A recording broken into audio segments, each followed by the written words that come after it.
Dum-dum, beetle-dum-dum, beetle-dum-dum, beetle-dum-dum. There was a turtle by the name of Bert, and Bert the turtle was very alert. When danger threatened him, he never got hurt. He knew just what to do. He ducked and covered, ducked and covered. He did what we all must learn to do. You and you and you and you, duck and cover. Be sure and remember what Bert the Turtle just did, friends, because every one of us must remember to do the same thing. That's what this film is all about. Duck and cover.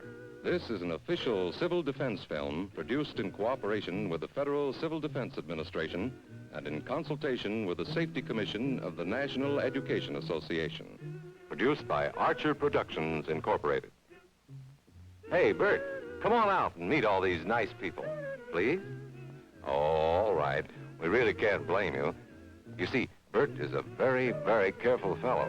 When there's danger, this is the way he keeps from being hurt. Sometimes it even saves his life. That's why these children are practicing to duck and cover just as you do in your school. We all know the atomic bomb is very dangerous. Since it may be used against us, we must get ready for it, just as we are ready for many other dangers that are around us all the time. Fire is a danger. It can burn whole buildings if someone is careless. But we are ready for fires. We have a fine fire department to put out the fire, and you have fire drills in your school so you know what to do. Automobiles can be dangerous, too. They sometimes cause bad accidents, but we are ready. We have safety rules that car drivers and people who are walking must obey. Now, we must be ready for a new danger, the atomic bomb. First, you have to know what happens when an atomic bomb explodes. You will know when it comes. We hope it never comes, but we must get ready. It looks something like this. There is a bright flash, brighter than the sun, brighter than anything you've ever seen. If you are not ready and did not know what to do, it could hurt you in different ways. It could knock you down hard or throw you against a tree or a wall. It is such a big explosion, it can smash in buildings and knock signboards over and break windows all over town. But if you duck and cover like Bert, you will be much safer. You know how bad sunburn can feel. The atomic bomb flash could burn you worse than a terrible sunburn, especially where you're not covered. Now, you and I don't have shells to crawl into like Bert the Turtle, so we have to cover up in our own way. First, you duck, and then you cover. And very tightly, you cover the back of your neck and your face. Duck and cover underneath a table or desk or anything else close by. In Betty's school, they are talking about the atomic bomb, too. Betty is asking her teacher, how can we tell when the atomic bomb may explode? And her teacher is explaining that there are two kinds of attack, with warning and without any warning. We think that most of the time we will be warned before the bomb explodes, so there will be time for us to get into our homes, schools, or some other safe place. Our civil defense workers and our men in uniform will do everything they can to warn us before enemy planes can bring a bomb near us. You may be in your schoolyard playing when the signal comes.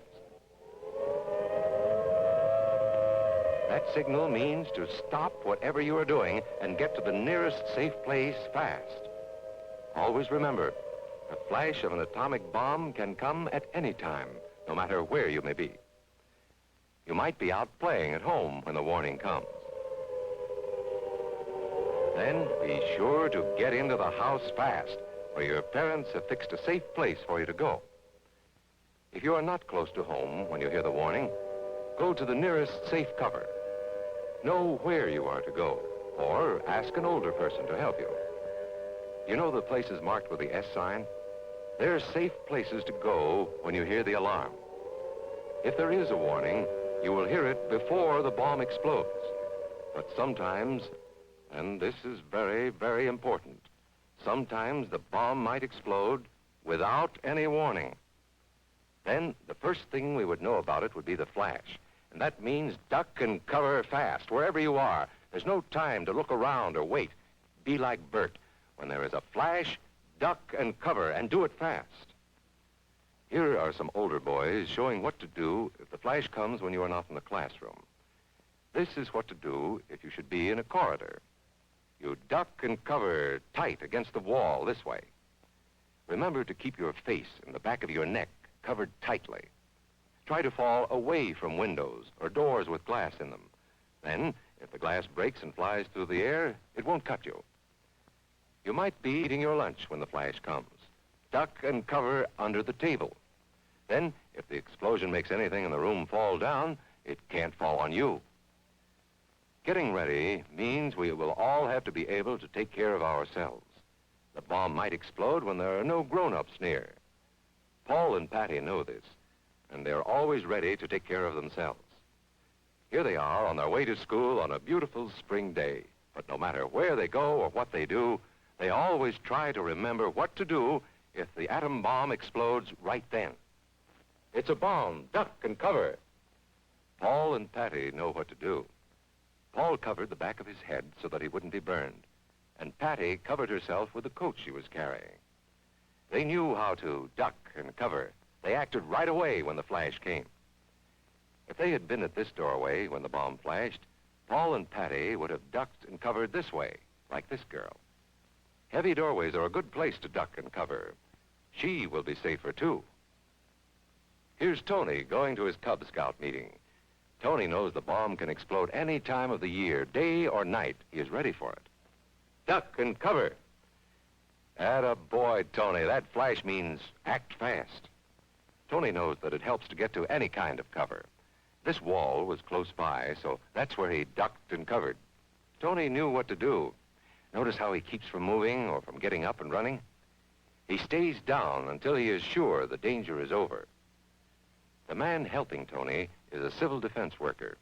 His job is to help protect us when there is danger of the atomic bomb. We must obey the civil defense worker. We must know how to duck and cover in the school bus or in any other bus or streetcar. Duck and cover. Don't wait. Duck away from the windows fast. The glass may break and fly through the air and cut you. Sundays, holidays, vacation time, we must be ready every day, all the time, to do the right thing if the atomic bomb explodes. Duck and cover. This family knows what to do, just as your own family should. They know that even a thin cloth helps protect them. Even a newspaper can save you from a bad burn. But the most important thing of all is to duck and cover yourself, especially where your clothes do not cover you. No matter where we live, in the city or the country, we must be ready all the time for the atomic bomb. Duck and cover. That's the first thing to do, duck and cover. The next important thing to do after that is to stay covered until the danger is over. Yes, we must all get ready now so we know how to save ourselves if the atomic bomb ever explodes near us. If you do not know just what to do, ask your teacher when this film is over.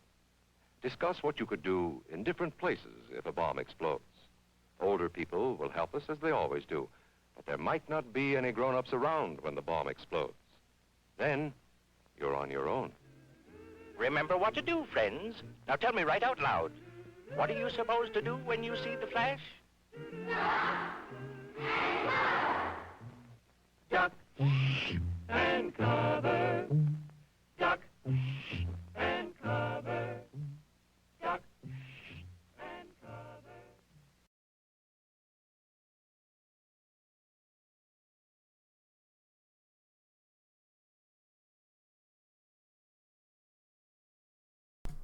Hello everyone, this is Jonathan of Evigilans. I'm here with Evigilans 2, I like to call him, my best friend, and of course War Spirit. And this is the first podcast where we've had 3 people on board. Thank you for joining us tonight. I know last time we had a lot of technical issues, a big one, where we wasted 40 minutes of time, just silence. Yeah, sorry guys. Yeah, it was really rough. So, but, hey, look at this, we actually made it on Friday. Yes. Actually doing it 2 weeks in a row instead of Yes, and taking I'm a looking month. actually at the thing right now, and if I don't see it moving, I'm going to go like this. Yeah, I know. Grab Gonna John by straight the punch throat. me in the cheek. Yeah, I know, right? I know, No, right? that's really awkward because it's like imagine like the best conversation of your life, but nobody's there to hear it. Yeah. It's Yeah, like, yeah. That's pretty It's good. a pretty awful thought. But. So, we'll pray. Thank you, Lord, for bringing us together this night and allowing us to do this. Thank you for your safety that you provided for us and your ever-knowing wisdom and precious grace, God. Thank you very much for everything you do. Bless this podcast. Bless the people that listen to it. Bless the people that don't listen to it. Lord, I thank you in your name. Amen. Amen. So, to begin, we have... What do we have? We have a list of news things. We have Trump supposedly in the process of being impeached. Yeah. And I actually talked about this with War Spirit this morning because I was like, wait. I thought, like, where did this come from? What? Because it's just out of nowhere. Again, with this, like, another scandal, another thing. So, the last thing I was expecting to hear out of War Spirit's mouth when I said Trump and impeachment was Ukraine. Yeah. Yeah, that's Like, what it's all about. What in the blue heavens, we talked about this, what in the blue heavens does the Ukraine have to do with our president? Okay, well, so apparently, as I was explained to by War Spirit here, he says that, what is it? Trump wanted dirt on Biden? Yeah. So how it all went down is he wanted to get dirt on Biden, and he knew that Biden's son had some business dealings with the Ukrainians. And so he went and talked to the Ukrainian leaders and basically said, hey, I want you to get me this dirt. And this is all the same time as like the Russians are starting to mess with the Ukrainians again. Wow. And so basically Trump did legit tell him, well, we can help you out a little bit more than what we're doing, more than just aid, if you'll help me right here, which I think was a fair trade. And so now they're saying, oh, well, they can't do that because we did technically have a treaty with them saying if the Russians ever attacked the Ukraine, we would help, we would back them up. But here's the thing, the Obama administration, this has already happened, and Obama straight up ignored the Ukrainians. They were being slaughtered by Putin's troops, which turned out to be, I'm not knowing what you're talking about. Those were rogue Russians. They weren't part of the Russian army. Oh, bullcrap. Yeah, that was the official thing for that. I don't know if you remember that. No Russian. No Russia. They might carry a Kalashnikov rifle, but it was not Russian army. No Russian. They're diet Russian.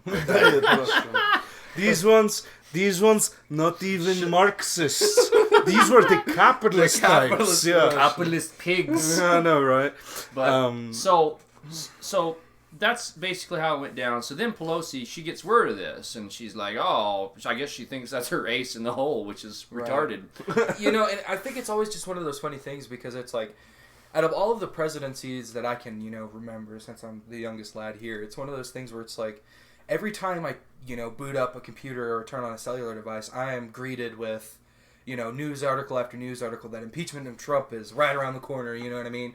Impeachment's underway, you know what I mean? It's one of those things where it's like, this is probably the most talked about president that I can ever recall in my time, you know what I mean, that I've seen. And it's always overwhelming negativity, which I think is definitely interesting. Like, I mean, and actually was listening to Limbaugh. He actually said this. It was like the same under Reagan. Like the media would not shut the hell up. Yeah, exactly. Because it's like, dude, do you remember like Fox News? Not even Fox News. Like credit, I think Fox News is kind of bought out and sold as it is, but not even they talked about Obama as much as. Like, everyone it's a strange obsession because it's like over the years it's sort of been like gunpowder in the flash pan, so to speak, and then all we were looking for was the primer, and I think that this event with Ukraine was finally their response where everybody just kind of lost their mind and kind of I mean they've been losing their mind ever since 2016, the day that Trump got elected. Everyone.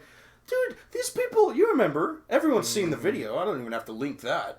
Everyone sitting in the street, screaming at the sky. Yeah. What the hell is that? Well, and there's jokes, but it's true. Like, Trump literally could sponsor like scientists to like cure cancer, legit cure like every cancer, and they'd be like, well, Exactly. but he did it with big medical Right. crap. He's the evil one. Not my cure.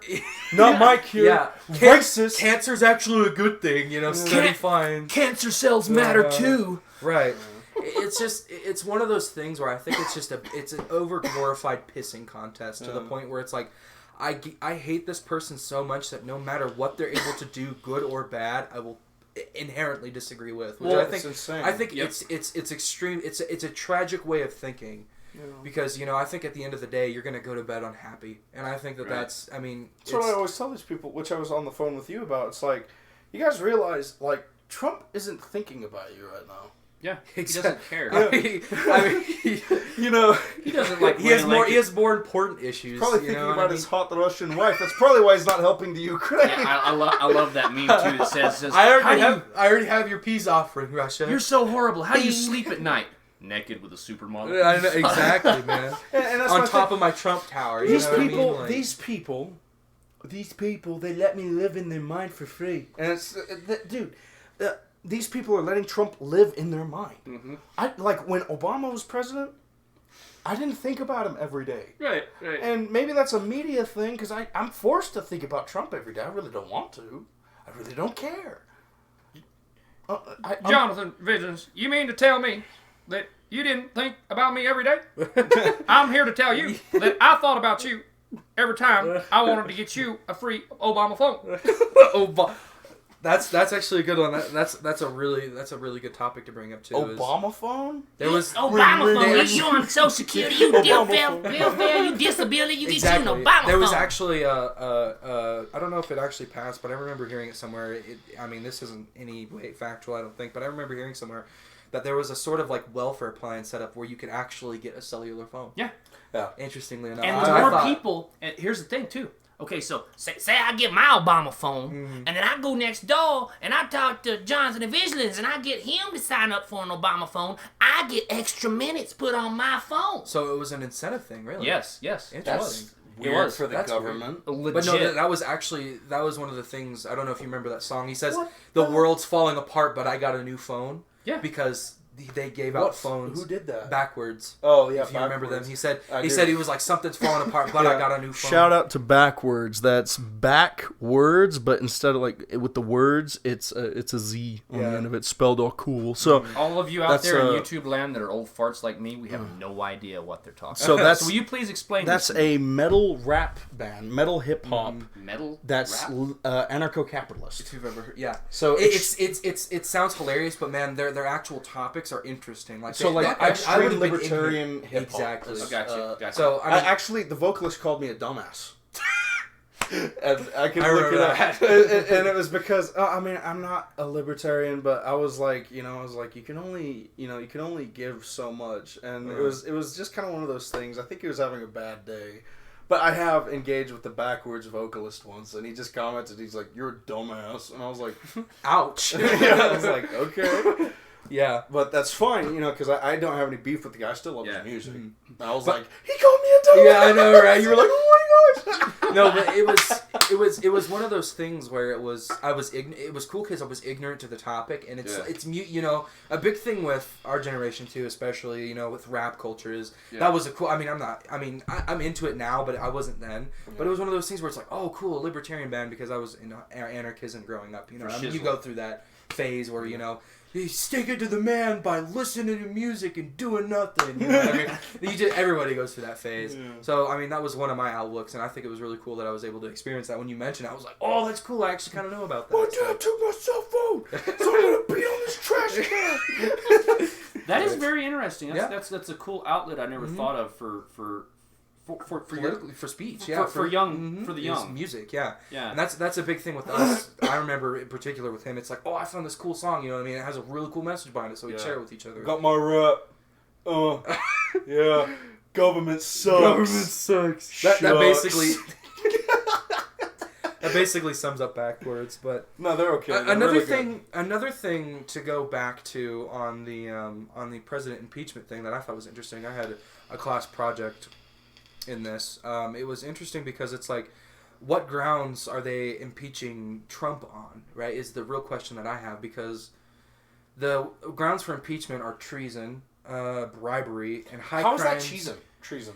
But it's high crimes and misdemeanors. So treason is like, direct disobedience to a country. So I think the big thing that treason against the mentioned, Ukraine? Exactly. How does that work? The Trump administration was reportedly holding back funds, right? Right. It was like $390 million-ish. Yeah. That's what's obviously been reported. But the thing that I think is interesting is like, I just don't know what is classified as a high crime or misdemeanor, even if this is true in the beginning. Smokes and mirrors, man. So, what I'm gathering that they're trying to build a case against him is that he did not, because another part of impeachment is if they can prove that a president did not carry out the oath of his office. Okay. And so that treaty with Ukraine is with the United States. Well, he is the commander-in-chief of the United States. So they're saying he didn't carry out his office. His oath of office. And I was wondering if there was like some sort of like hog of Congress, because I know Congress has to vote on bills for finances. I'm sorry. It's really like one of those things, because when the Mueller report came out, they thought this is it. This is the smoking gun. Exactly, and it tragically turned into a big flop. Did you guys see the meme about with the guy that's got the samurai sword? I'm afraid not. Okay, so it's got this big samurai sword. It's the donkey. He shoves himself like the he's the donkey. Democrat. And Trump's behind him. He's like, "Did I get him?" And he shoves the sword through himself. That's basically what the DNC is doing right now. It's like shooting themselves in the foot. Yeah, like, did I hit Trump? It's way too early too. If they really were gonna do this, and hopefully it's too late. You guys have already shot your load there, but they should have waited. Right. They should have waited exactly, because it also puts Nancy in a bad spot too, because with elections coming up, the issue with her is it's already put her in a bad light. It's like, well, I mean, you're just calling it based on what? Nothing. You know what I mean? It was very they didn't even have the phone call reports out before they started actually getting Congress together. Well, and the whistleblower, the information that was coming out, it's all mixed up, and the timelines are all screwed up, and it's like it was all such a mess. Exactly, and it's like if you could have, if there was like solid evidence, wait until you get it. It was just it was irrational in my sense, because I was like, I heard about impeachment, I was like, oh, here we go again. You know what I mean? Idiots! When will you learn that your actions have consequences? that was another thing that I was thinking about too. Here's where I want to stop you. It's like, these people are morons, but at the same time we have to understand, it's like when you see your enemy messing up, don't correct them. Right. And I understand that. But it's just the flaw of it all. It's like, I don't understand if she was, I wonder if Pelosi was actually pushed into this. If more people, more of the blue side of Congress was like, do it now. Because I've just wondered if that minority has been pushing towards, Pelosi going out and saying that we're impeaching, we're calling an official, bill. Whoever's pulling Pelosi's puppets. Exactly. The Illuminati. Right, exactly. But I heard that this can really backfire on the Democrats. Okay. Farther away. I was reading, you may have shared it, but I don't remember exactly. I read through it really quick. I was at work. But it was like they will, the lawyers that are supposed to be brought against Trump and stuff, this would allow the people that are accusing him to be interrogated as well. To be asked anything. But I'm they're just gonna lie. So I mean, it's not a big deal. I mean, you could question them. I mean, Hillary Clinton was questioned about her emails, and that was nothing happened. Mm-hmm. The official statement is there was no emails. What are you talking about? Right. Or it wasn't illegal. There were some things there kind of weird, but it wasn't a crime. And I'm like, God. Mm-hmm. I think that eventually, if something does come of it, there'll be a loophole somewhere. You know what I mean? He'll be able to preserve it. I mean, that's obviously saying that there is, hard evidence that, calls for impeachment. I think that there will be some loophole somewhere. I doubt it. Like I said, it's hypothetical at this point. But if it happens, I'm sure that there's a loophole. You gotta love Shapiro. Yeah. Hypothetically, theoretically. Theoretically. If you were... I'm not even gonna... You gotta talk more like this. Hypothetically, really. This is how it goes, folks. This is how it goes. He's a goofball, but yeah, it's good to see young men getting into that. And I think it's kind of sad that a lot of the right, like, I'm going to be honest, yes, and I think a lot of them are planted when it comes to, like, people who call themselves right-wing, like, especially on the internet. Like, they'll do the ridiculous stuff, like, they'll totally dismiss Shapiro because he's Jewish. Yeah. I'm like, wait a minute. I'm like, wait. Yes and no, but what's weird about this as of late is before Trump, there was always left and right, okay? But now there's people that are, I would always consider right, that are like never Trumpers. Yeah. Like legit, like they got that hatred too. So there's that hatred on both sides. Yeah. Which is, it's really like, ever since, 2016 kind of rolled around, and I actually got introduced in the world of politics, looking back into history, it's always seems like, I know, right? I can thank you for that, but it's always been one of those weird things where it seems like this is probably one of the most, polarized times I could think that America has kind of ever faced, really. I mean, there have been times where it's like, there's certain parties, but I mean... Probably since the Civil War. Exactly, you know what I mean? It's definitely really interesting to think about that this time frame is just so polarized in nature. It's just something else, man. It really is. Because, you have people on the... I mean, obviously there's never going to be a unanimous vote, but it seems like there's more of a majority that really doesn't support, Trump's actions or Trump in general, which is really strange. Yeah. But... Very interesting. So you have some information for us. We was talking about earlier on vaping, and I just wanted you to read this real quick. Okay. I think that'd be a good. Was it the green text? It was the one I sent you. God. Yeah. I love that one. So about the change my mind one. Right. Yeah. So it pretty much in a nutshell explains the whole thing. Yes, that's very cool. Scientifically. So I was told my mother's an avid vapor. She's gotten off cigarettes, God bless her soul. She doesn't smell like a chimney everywhere she goes. Yeah. But an interesting thing is we went into this place called Anasazi Vapors, and there's this old stoner hippie in there. He's a huge supporter of vaping. You know what I mean? He's a big green guy. You know what I mean? The whole shebang. You know what I mean? And so we were going in there, and he was. I was lucky enough to be educated. He said he knew a friend. He obviously didn't mention names. And so he ships over from China, places like that, where he can get a box that says pots and pans. Reads out pots and pans, and it has the weight of what the pot and pans consistency would be, and they fill it up with THC cartridges. There's hundreds in there to actually meet the requirements. No checking. They set it on a scale. If it checks out, goes through. There's no checking. And I'm not saying that it should be regulated, but that's how they get in here so easily. Is so they can get in here in an environment where they're shipped from, obviously a sketchy place. You know what I mean? Right. Yeah. And so these THC cartridges are blasted with vitamin E. And so what vitamin E does when it enters the lungs is if there's no efficient means of processing it, it causes total lung failure.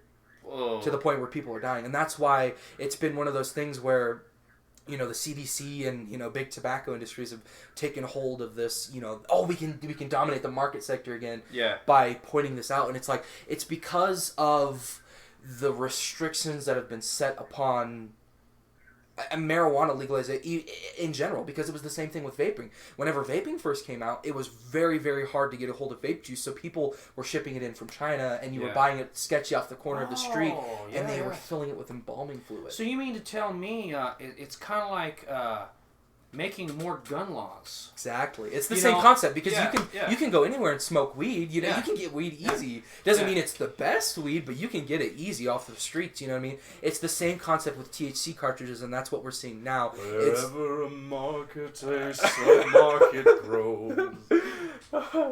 So if you guys are into opera, let's repo the genetic opera. I don't know what I heard there. I heard a copyright. I don't know what happened there. I'm just sitting here listening to these young whippersnappers going, what the heck are they talking about? And I love that quote. It's from a repo, but it's from Repo the Genetic Opera, but it's whatever, stupid. But yeah, it's like wherever a sub-market grows, and in the same sense, it's kind of strange wherever the lack of market. Well, a market they've grows. done this time. The government's done this time and time again. Look at Prohibition. They made the black market for liquor. I love the Three Stooges episode. Sorry. No, go ahead. I love the Three Stooges episode where they make beer in a bathtub. Yeah. It's like, and that's It what was during going the on. Prohibition, yeah. And they had the same problem with Prohibition because whenever you, because don't get me wrong, like with stuff like this, if I'm vaping, I want it regulated. I want to make sure that it's safe. Exactly. And that's a big thing. And I'm all for the background checks that we have now on firearms. I'm cool with it because it does, help out with that a little bit. But here's the thing: if I'm a bad guy and I want to get a gun, I'm not going to go about through legal means. I'm going to go get somebody who can get one for me. Yes, you know what I mean? yes, I'm going to go exactly. through either a law-abiding citizen or I'm going to buy it illegally. And the same thing if there's a need, I'm going to get it. The same thing with pot. If I don't have a medical marijuana card and I want to get some marijuana, I'm going to find a way and to then get say my buddy Jonathan over here, he has a medical marijuana card, and I'm like, hey Jonathan, how would you give me some of your weed? So yeah. It's one of those things where it's like the unregulated nature of it, which I mean, not necessarily is a bad thing. Open environments can be a good thing for markets to flourish, but in this particular case, it's hurting individuals. I believe the CDC reports, don't quote me, it's around 500 to 528 deaths this year due to catastrophic lung failure because of the amount of vitamin E, and it's really a tragic thing because it's preventable. You know what I mean? Yeah. That's the thing that's like, that's so heart-wrenching. Dude, why would you buy something from a shady ass Instagram account? Because I can't get it any other way. Right. Well, here's the thing. It's like a lot of these are just dumb kids. Yeah, I know. That's just what you read, and I mean, or just silly people who don't know any better. Right. And it's like, yeah, let's buy this freaking vape from the shady Instagram account. And it's like, I mean, goodness gracious, it's like not only did your lungs give out, but your credit card probably got jacked too. Yeah. Your parents' credit card, they're going to wonder where all their money went and wonder why they have a dead kid with lungs slipping out their ass because they bought, China vape #1, so and that's the thing, it's like, what? You wouldn't, like, here's one thing, like, you don't, hey man, you want some cigarettes from like a creepy dude at Walmart, and he's just like so willing to give them to you because you're gonna smoke it and you're gonna start seeing unicorns or something. You're gonna be like, wait a minute, that wasn't a cigarette. And it's like, it's just, and I understand it's like, oh, if I do this and that. I didn't have a problem waiting personally, to start smoking. I was 18. And to start drinking, I was 21. And I know that's like, everyone. You know what I think they should make illegal? They should make meth illegal. Wait a minute. Wait a minute. It already is. Yeah, it is. And look how many people die of that crap every year. If you're going to do dumb crap, it's just going to happen. The government's not going to be able to stop you. it's not going to stop you. The only thing that would help with alcoholism is banning alcohol on the reservations. Yeah, we already did that. Oh, it didn't turn out well. Here's the government's thought process in this. Well, you see, we got all these kids, like you said, like 500 and some that died, so we're going to make it illegal. Well, they were already buying from a shady place. Exactly. It was already illegal, so how are we going to stop it? Exactly. And that's just the rabbit hole that it gets into, and it's just, I mean... And some of it, like, I mean, you mentioned that, like, all the stuff that's in it, like, I've heard one that was cooking oil. Mm-hmm. Like, oh my God. Mm-hmm. Not only would I imagine that probably tasted like rotted ass, but what a mess. And it's awful because it's like people like me, who I've always just went down to the shop. That is, trust me, big tobacco is the big reason, which you mentioned, behind all this. This is the demon in the curtain here. Mm-hmm. Don't pay attention to the man behind the curtain, just listen to the news headlines. Right. 528 deaths in a year, that's actually rather low. Mm-hmm. Like, I know, like, you got to stop it, but here's the thing. It's like none of those can be linked to just my normal. I got cherry limeade, Nons X2, very FDA regulated brand, and FDA has been slamming because it's a monopoly. Mm-hmm. The FDA's lobby. It's a little bit of a lobby under the table there. So it's like tobacco's been in the government's back pocket ever since like World War II. Yeah, because there was 2 cigarettes in every K ration. Mm-hmm.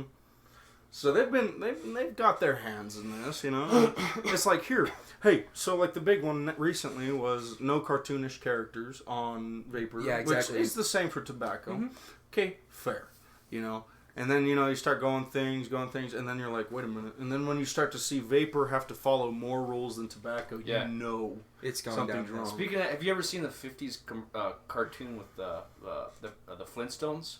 Yeah. Yeah, and he's smoking Winstons. Yeah. It's a Winston commercial. Really? Yeah, he's like, yeah, I prefer Winstons. That's Yabba funny. dabba doo. Yeah. It was back then when they like promoted cigarettes as like, oh, ours is a healthier alternative compared to our other Yeah, brands. 9 out of 10 doctors prefer Winston. Yeah. It was no really scratchy funny. throat. No, yeah, exactly. And it's Can like, cure asthma. It's like, oh, what?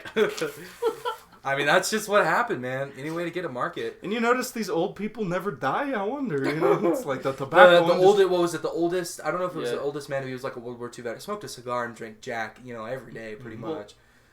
You But- guys are younger, so I don't know if you've seen it. Have you guys ever watched Mad Men?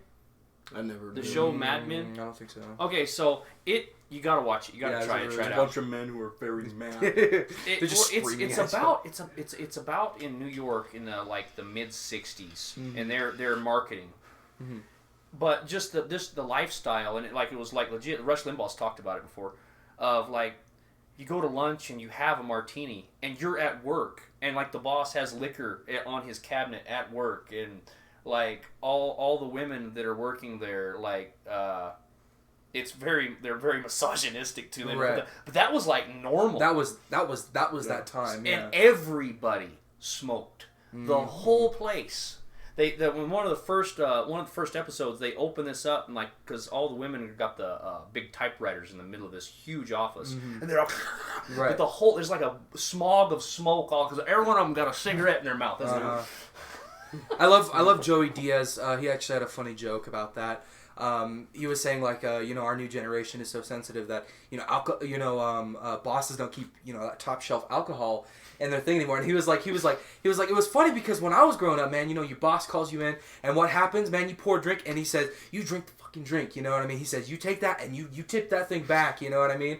Because nowadays people are worried like, oh, is this going to conflict with my medication? Is it gluten free? I loved Joey Diaz. He's a mad lad, man. Can you imagine if they did that with me? Yeah. Oh, I got all my CDL, it's like, right? slam this down before it's you go. It's the ultimate test, right? You know what I mean? But it was one of those things where I like Joey Diaz's little skit on that. It's like times have changed so much to the point where like our generation is like so frantically worried about things like that it's just not, it just doesn't happen.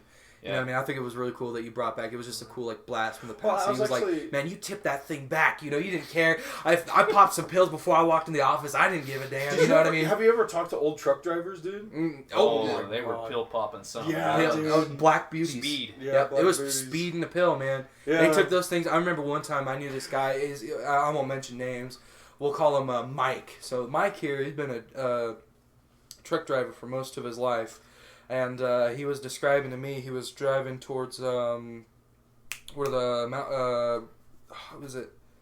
Red Mountain Pass? I don't know exactly where it was. He was hauling rebar from the East Coast to the West Coast because there was a bridge that had collapsed or something along those lines. And he says he remembers driving and he was somewhere near, it was a really snowy area. I think it was somewhere towards Mountain Pass, up towards Colorado. You know what I mean? He says he remembers. He was super tired, and so he popped 2 of those Black Beauties, man. And he says, I don't remember getting to or from the bottom of the mountain to the part of the next mountain. I remember waking up. Yep. I remember waking up in a gas station, not knowing what the hell happened. You know what I mean? So I used to treat wells for paraffin and scale buildup. Mm-hmm. That was my job before I started with this new job that I have now. Mm-hmm. And so I used to go to Midland, Odessa area once a month. And the faster you got your wells treated, the faster you could go home. So they added a whole bunch to me this 1 month. And so I ended up, not purposely, but pretty much staying up 72 hours straight. I do not remember getting to the hotel after that. I woke up in a bed in a hotel, not knowing where I was at, not knowing where I parked my truck, all because of that. Yeah, and you're not the only person. I've heard so many stories of drivers, be it sleep deprived or, God forbid, pill popping. Which is terrifying. That's just how it was back then, man. I never did that, but then unfortunately that's how I started smoking. Was because you had to have something to keep you awake. Which is nice. If I could say one thing that was nice about the trucking company that was awful, but I worked for, was like the only way I was able to stay awake was hitting that nicotine. Yeah. Big time. I raised my nicotine. I just kept going. Yeah. Because you just get bored. When you're... I mean, Mhm. it gives you something to do. Dude, yeah. and on the Route 666, I mean, people talk about it's haunted. No, you just start seeing things, how boring that road is. Yeah, you do. Like, That's dude, how it is. there's no hauntings, there's none of that. You're just bored, dude. Right. Your brain is filling in the blank. It reminds me of, like, There's nothing Vaughn. You know, guys Yeah. know down in towards, like, the Roswell area, there's a place called Vaughn. Oh, dude. Oh, yeah. Don't get me started with Vaughn. You know, you brought up something interesting, though. You know, okay, so you know how that straight roads like that, with it's flat and everything, your mind starts wandering or, like, whatever? Mm-hmm. That is why, and, you know, he was a bad dude, but in a way he was smart. That's why Hitler made the Autobahn with curves. Because it forces you, yes, they purposely did this. The Autobahn is never a straight line. It's always a sweeping, slow curve, because it keeps your mind occupied. So when you're going those high speeds, you don't wreck. Wow. Yeah. That's fascinating, actually. Yeah. That's really cool. Yeah, yeah. What a fascinating man. Not in a good way. He was very efficient. He was very efficient at killing people and creating racetracks. Who would have thought? Yeah, And yeah. cars. Volkswagen. Volkswagens. We don't want to talk about Mercedes either. Oh my gosh. Fanta. Right? Yeah, no, it's Bayer definitely aspirin. interesting. IKEA. That we use on the Jews. Exactly, man. Right. It tripped me out that Mercedes made ovens. That was probably the craziest wake up call ever. Is like a lot of these German companies started Dude, for a pretty the bad elevator, like every elevator you've ridden in was the same company that made the German tanks. reason. Yeah. That's just it's crazy. It's like, I'm glad capitalism can persevere through the dark days, but like at the same time, I'm like, you know, it's like if a Jew gets on an elevator, and does it's it just like, not go? Like what happens? How do you fit 100 Jews in a Volkswagen? 2 in the front and Don't- 98 in his ashtray. Don't. Not on my podcast, man. Come on, you're so tired. Everyone's gonna call us Nazis now.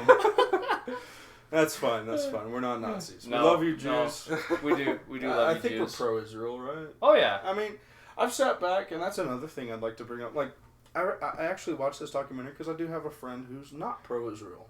Really? Yes, his name is Matt. Let's call Okay. him Matt. Okay. And he's a very interesting fella. You know, he's kind of off the deep end. But he sent me a documentary which is very interesting, like the Talmud and everything. Because a lot of people think like Jews believe the Old Testament and not the New Testament. Right. Which is apparently not true. They have like this whole book of their own, which is called the Talmud. And, like, according to this documentary, I'm not citing this as fact, but according to this documentary, there's actually a lot of really blasphemous words against Jesus that refer to him as, like, the devil. Really? And stuff. I did not know this. It is. Like, I'll have to show you the documentary. I don't know. I still look at Israel as, like, you have to understand, it's like, it's the only good guy in the Middle East we have. Well, and, okay, so regardless of what they believe or say, God's word is God's word, and God's word says that those who bless Israel will be blessed, and those who curse them will be cursed. And that's why I'm sitting back. I'm like, you know what? This is a very interesting documentary. Yeah. And all that. But, like, looking at this, like, I don't want to be on God's bad side. I mean, he's God. Yeah, I mean, exactly. You seen the universe, my friend? I don't want to get on the dude who, like, slam a sun into us on his bad side. Exactly. So, you know, and... You know, that's why I kind of sit back and, like, it was a very interesting documentary. A lot of really interesting things. Like, I can't say that I hate people because of the documentary, but there's a lot of stuff I'm like, yeah, I don't agree with those people, you know, and I'm not So you're not going to go full Mel Gibson on them? Did Mel Gibson do anything, like, actually anti-Jewish, or did he just make Passion of the Isn't he Christ? huge into conspiracy theories? Oh, no, he, like, hates the Jews, dude. That's when one of his drunken ragers was about yelling and screaming about the Jews. Damn. Yeah, legit. You can look it up on YouTube. Old Gel Mipson. Yeah. What a friggin' crack up. Yeah, he got weird, dude. Yeah, but, yeah, I did like his film. Don't get me Passion of the wrong, Christ. Passion of the Christ was awesome. Best film. One of the top 10. But he's a weird dude. Yeah, Patriot. he's definitely a different dude. Freaking dang, dude. You know, he's made some of the best movies out there, you know, for an American and Christian and all that, but like... I liked a lot of his stuff in the 80s. Yeah. Have you ever watched Burn on a Wire? I'm afraid not. That's pretty good. It's got him and Goldie Hawn in Didn't it. he direct most of the films he I started think he into? did, yeah. That's a pain in the butt. And he's Yeah. pretty good at it, He's too. pretty good, yeah. He's like... And of course, Lethal Weapon. yeah. Yeah, he's great in all three of those. You know, the first time I saw a film that a lot of people would mention to me, but I never really got to see it, I think it was called The Fugitive. Yeah. It had the guy who... I didn't kill my wife. Yeah. I don't care. That was a really good film. It I was think I've never seen it. Tommy I've heard of it Jones. though. I've heard that I've So- really needed to see it. So it's that's actually not Mel Gibson. That's I know. I know. I was just it's mentioning film. Han Solo. Henry Ford. Henry Ford, thank you. Yeah. No, Yeah, not I know Henry total- Ford. Henry Ford is the guy that invented the Ford. Oh, I'm an Harrison idiot. Ford. Harrison Ford. Harrison Ford.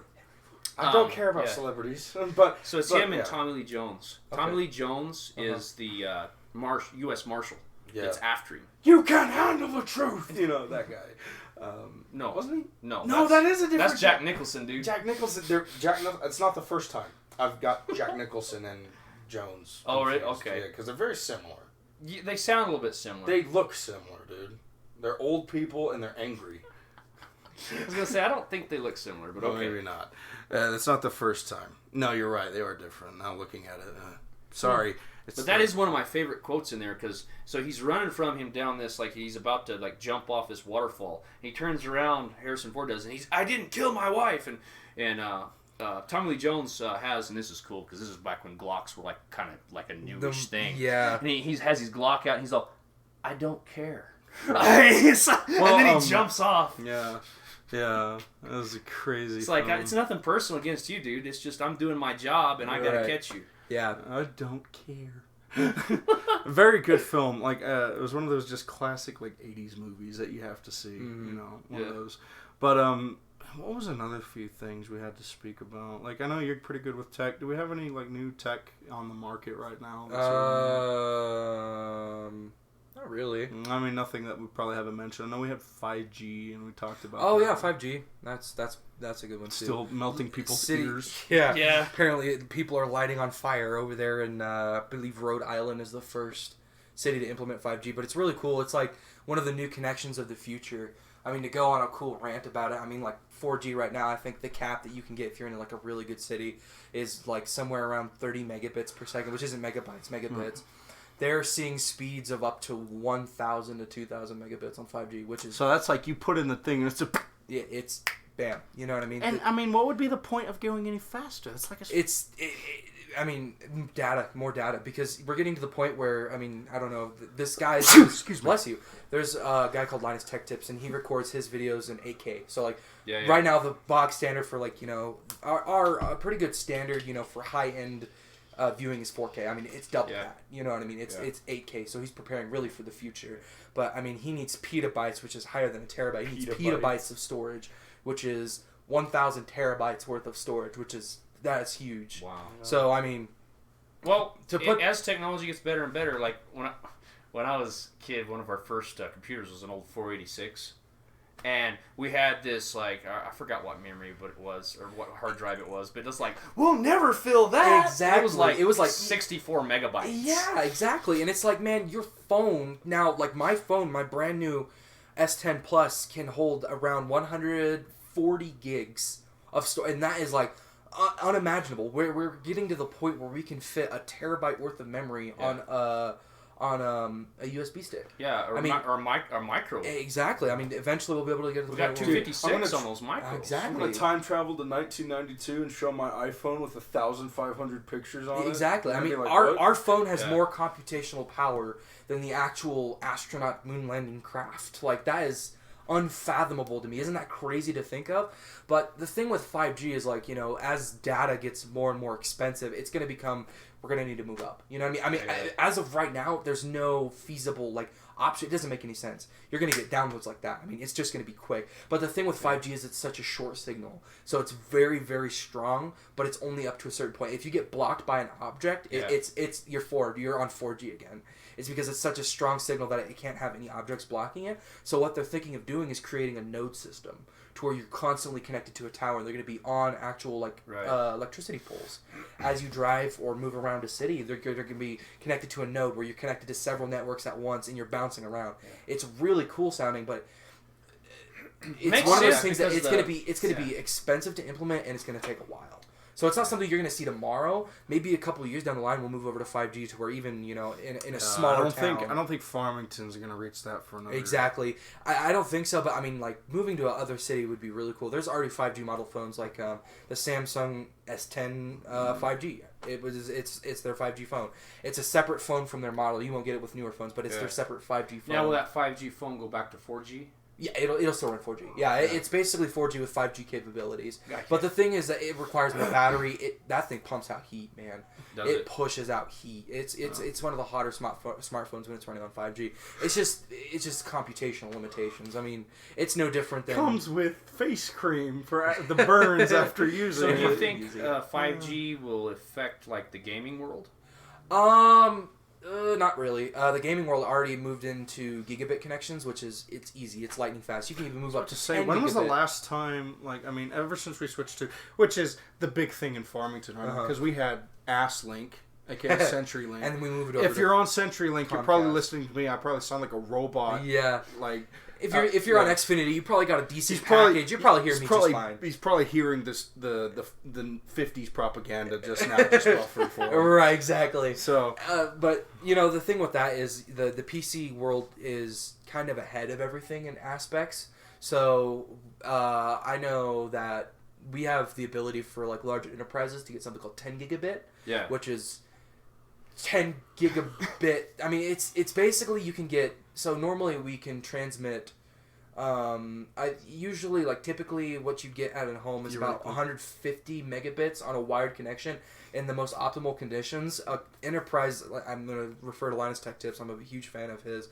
He can get up to 10 gigabit transfer speeds, but you need a special cable for it, if that makes sense. You know what I mean? So to get that transfer. Exactly, and it's expensive to implement, but for larger, you know, implementations, it's amazing. It transfers data like you wouldn't believe, but they're also their workloads are a lot more heavy. So what's different with the cable? So the cable is actually specifically meant to handle data load. So typically your actual cable is rated up for, well, it's Cat 6, which is actually the I'm too ignorant as far as Cat is considered, but I think it can handle 1 gigabit connections, which is great. I mean, 1 gigabit for us average users. Beautiful. I mean, you can download games in mere Well, see, that's minutes. what I'm asking though. I've run Cat 5, Cat 6 cables and stuff, working for like electricians and stuff. Mm-hmm. But is it a thicker wire internally? That is a good question. I actually don't know that. I couldn't tell you that. But I would, you know, logically speaking, I would say, I mean, the connection is much larger. It requires, because normally on your motherboard you have like Ethernet built in or Wi-Fi or Bluetooth capabilities. You need a separate actual 10 gigabit or gigabit card specifically to handle this load. Okay. It has its own special cable, its own special card that you actually implement in your PC. Is it better than 32 bits? It's 64 bits. 64-bit. 32 bits, and it just goes on. It's amazing. 5 and bits. It just decreases in audio quality. It's really something else. That was actually you love bringing that guy AVG. up. Someone edited AVG in when he was 64-bit and 32-bit. Yeah, and it just decreased the audio quality and it decreased the pixel count where it was just black and white mashing on the screen somehow. It was hilarious. It was a great video. Good. So yeah, that's really interesting, man. It also sounds like dystopian, man. Like, I mean, kind of. Like that's every technological advancement. I mean, if you brought someone up, like, if you like, hey George Orwell, we're gonna have these pocket computers. He's gonna be like, yeah, exactly. Yeah, it's like we don't have them like in the phone where the government's watching. We carry them around with us. I mean, what are you talking about? And that's also another big thing is like, you know, we were mentioned in one of the first podcasts that we had made was, the concept of, you know, 5G melts your skin, and it's like. If there's, I mean, obviously, if there's a good, solid, factual evidence, you know, I mean, I would assume to believe it, you know what I mean? But it's one of those things that's like when the first cell phone came out. What happened? You'll get testicular cancer if you carry it in your pocket. You know what I mean? Your ear will eventually melt off if you held the cell phone receiver up to your head for too long. It's just another one of those things. You will burn for what you've done. It's one of those concepts. It's kind of funny because, you know, me as a ham radio operator, when they was talking about that, I'm like, well, I deal with 5 watts by my head with a handheld. Exactly. And this is like a quarter of a watt. I mean, yeah, so, I know. It's like, it's literally half the size of what you're transmitting. You know what I mean? So it just doesn't make sense to me. It's like, oh, I mean, I guess it could unalign your chakras.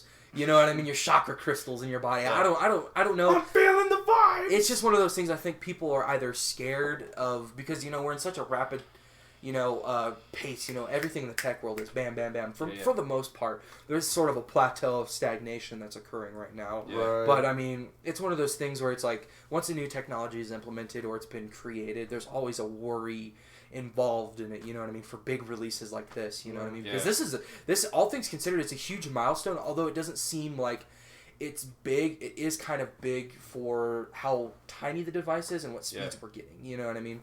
So totally lost my train of thought. Anyways, so question for you, are you a iPhone guy or an Android guy? Both. There's uses for both. So I was an iPhone user because I had hand-me-downs, as a wee little lad. I had hand-me-downs. So the thing that I like about iPhone is everything is so streamlined. Yeah. If somebody is looking for something that's easy, convenient, works for them. It's literally the old people remote with the huge buttons. Exactly. But there's also benefit for it. Their operating system is clean. It is knife's edge. You clean. can visit any website and not catch STDs. That's another thing. That's virus protection. Cyber. Awesome. But cyber transmitted. Can an Android phone get a virus? Oh yeah. Yeah. They have a higher. Yeah, but that's why I love Samsung. That's why I moved over too, is because everything is so open source. Yeah. That's because me is I'm not gonna get. I'm huge into tech. So that's what my thing is. Here's the problem with streamlining. That's why I love PCs and everything. So imagine you just want to download a video. You can't do that with a Mac. I mean, you can. And that's what I don't. Yeah, you can't I did have before, of course, with my company. I get a free phone. Yeah. But I did have Android. What I liked about the Android is you could go do the YouTube to MP3 converters and actually download free music that way. Right, but you can't do that with a Mac. No, you can't. Exactly. Yeah. It's so restrictive. It's been so easy. It's restrictive. You can't even get free ringtones on an Apple. Exactly. And the thing with that is you can root your phone, but that voids your warranty. Yeah. You know what I mean? So it's I like the ability. So moving from iPhone, I can say iPhone is very easy to pick up and maintain. People that want it to work when they want it to work, iPhone is the best out there. You know what I mean? As far as what are the words I'm looking for? Operating systems. I have to say that there's a lot of swiping motions. There's not a lot of sub-menus to things. It's that's the option I need. Bam. Yeah. You know what I mean? Right. But if you're a big fan of looking for something and you want to make it yours, Samsung is where it's Have you ever taken a phone and rooted it? No. I can't say, but it's very easy to do. I mean, you literally look up a YouTube. That's 90% of the steps of it. But I just wonder if you have, or if you've even. The benefits of it are amazing. It's literally a computer. It's the same thing with video game consoles. Yeah. If you were to rip the operating system and the restrictions that Microsoft or Sony have put on those devices, you were to rip it off, you could install Windows on it and it would be a computer. It is no different. They're literally all the same thing. I could run ROMs on an iPhone, on a Samsung. You can run ROMs on anything. It is literally just a computer. It's the same concept across the board. That's how originally, back all the way back to PS1. Yeah. Do you understand the concept of how their copyright for PS1 games? Yeah. It's just the BIOS. Yeah. No. So your PlayStation, if you do the right BIOS, you can put that PlayStation CD in any CD-ROM, and it will run it. Yeah, well, yeah. I mean, there's all kinds of technical loopholes. But as far as a base customization, if you want to buy a phone, you don't want to void a warranty, but you still want amazing levels of customization, Samsung. Right. The first time I booted up my phone, I was like, oh, okay, so it's easy setups, it's easy to get into. I was like, oh, it's not as clean. There's functions obviously moving over from an operating system it's kind of a leap, you know what I mean? Yeah. And you might break your legs on your way down.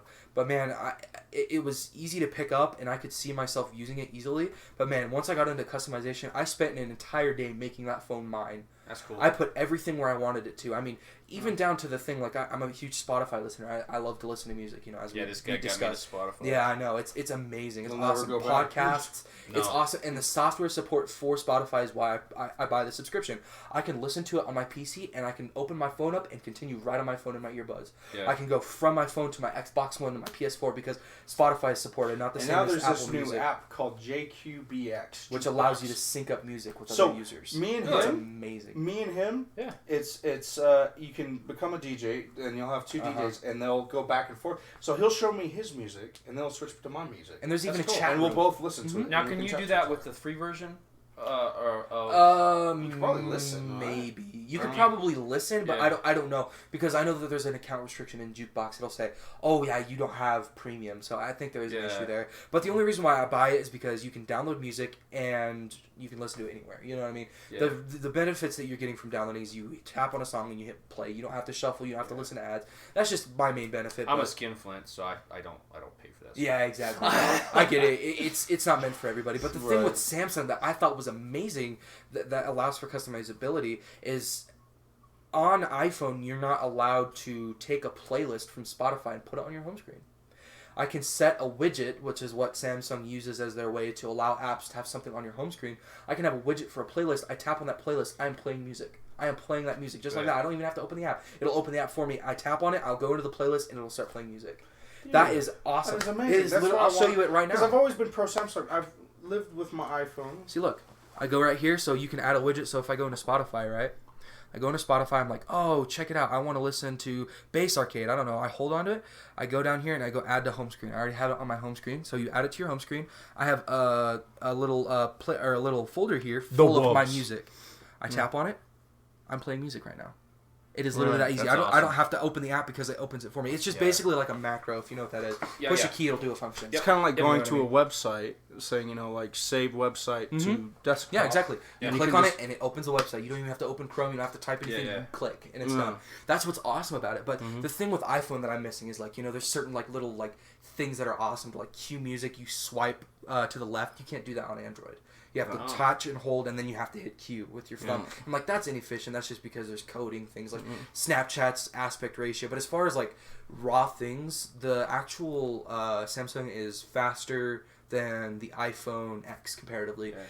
Hold them up to each other, and you tap on apps, and the Samsung's booted, and they're booting, but it's just by a margin, it's faster. You know what I mean? So the big thing with me is easiness, usability, and user friendliness. iPhone.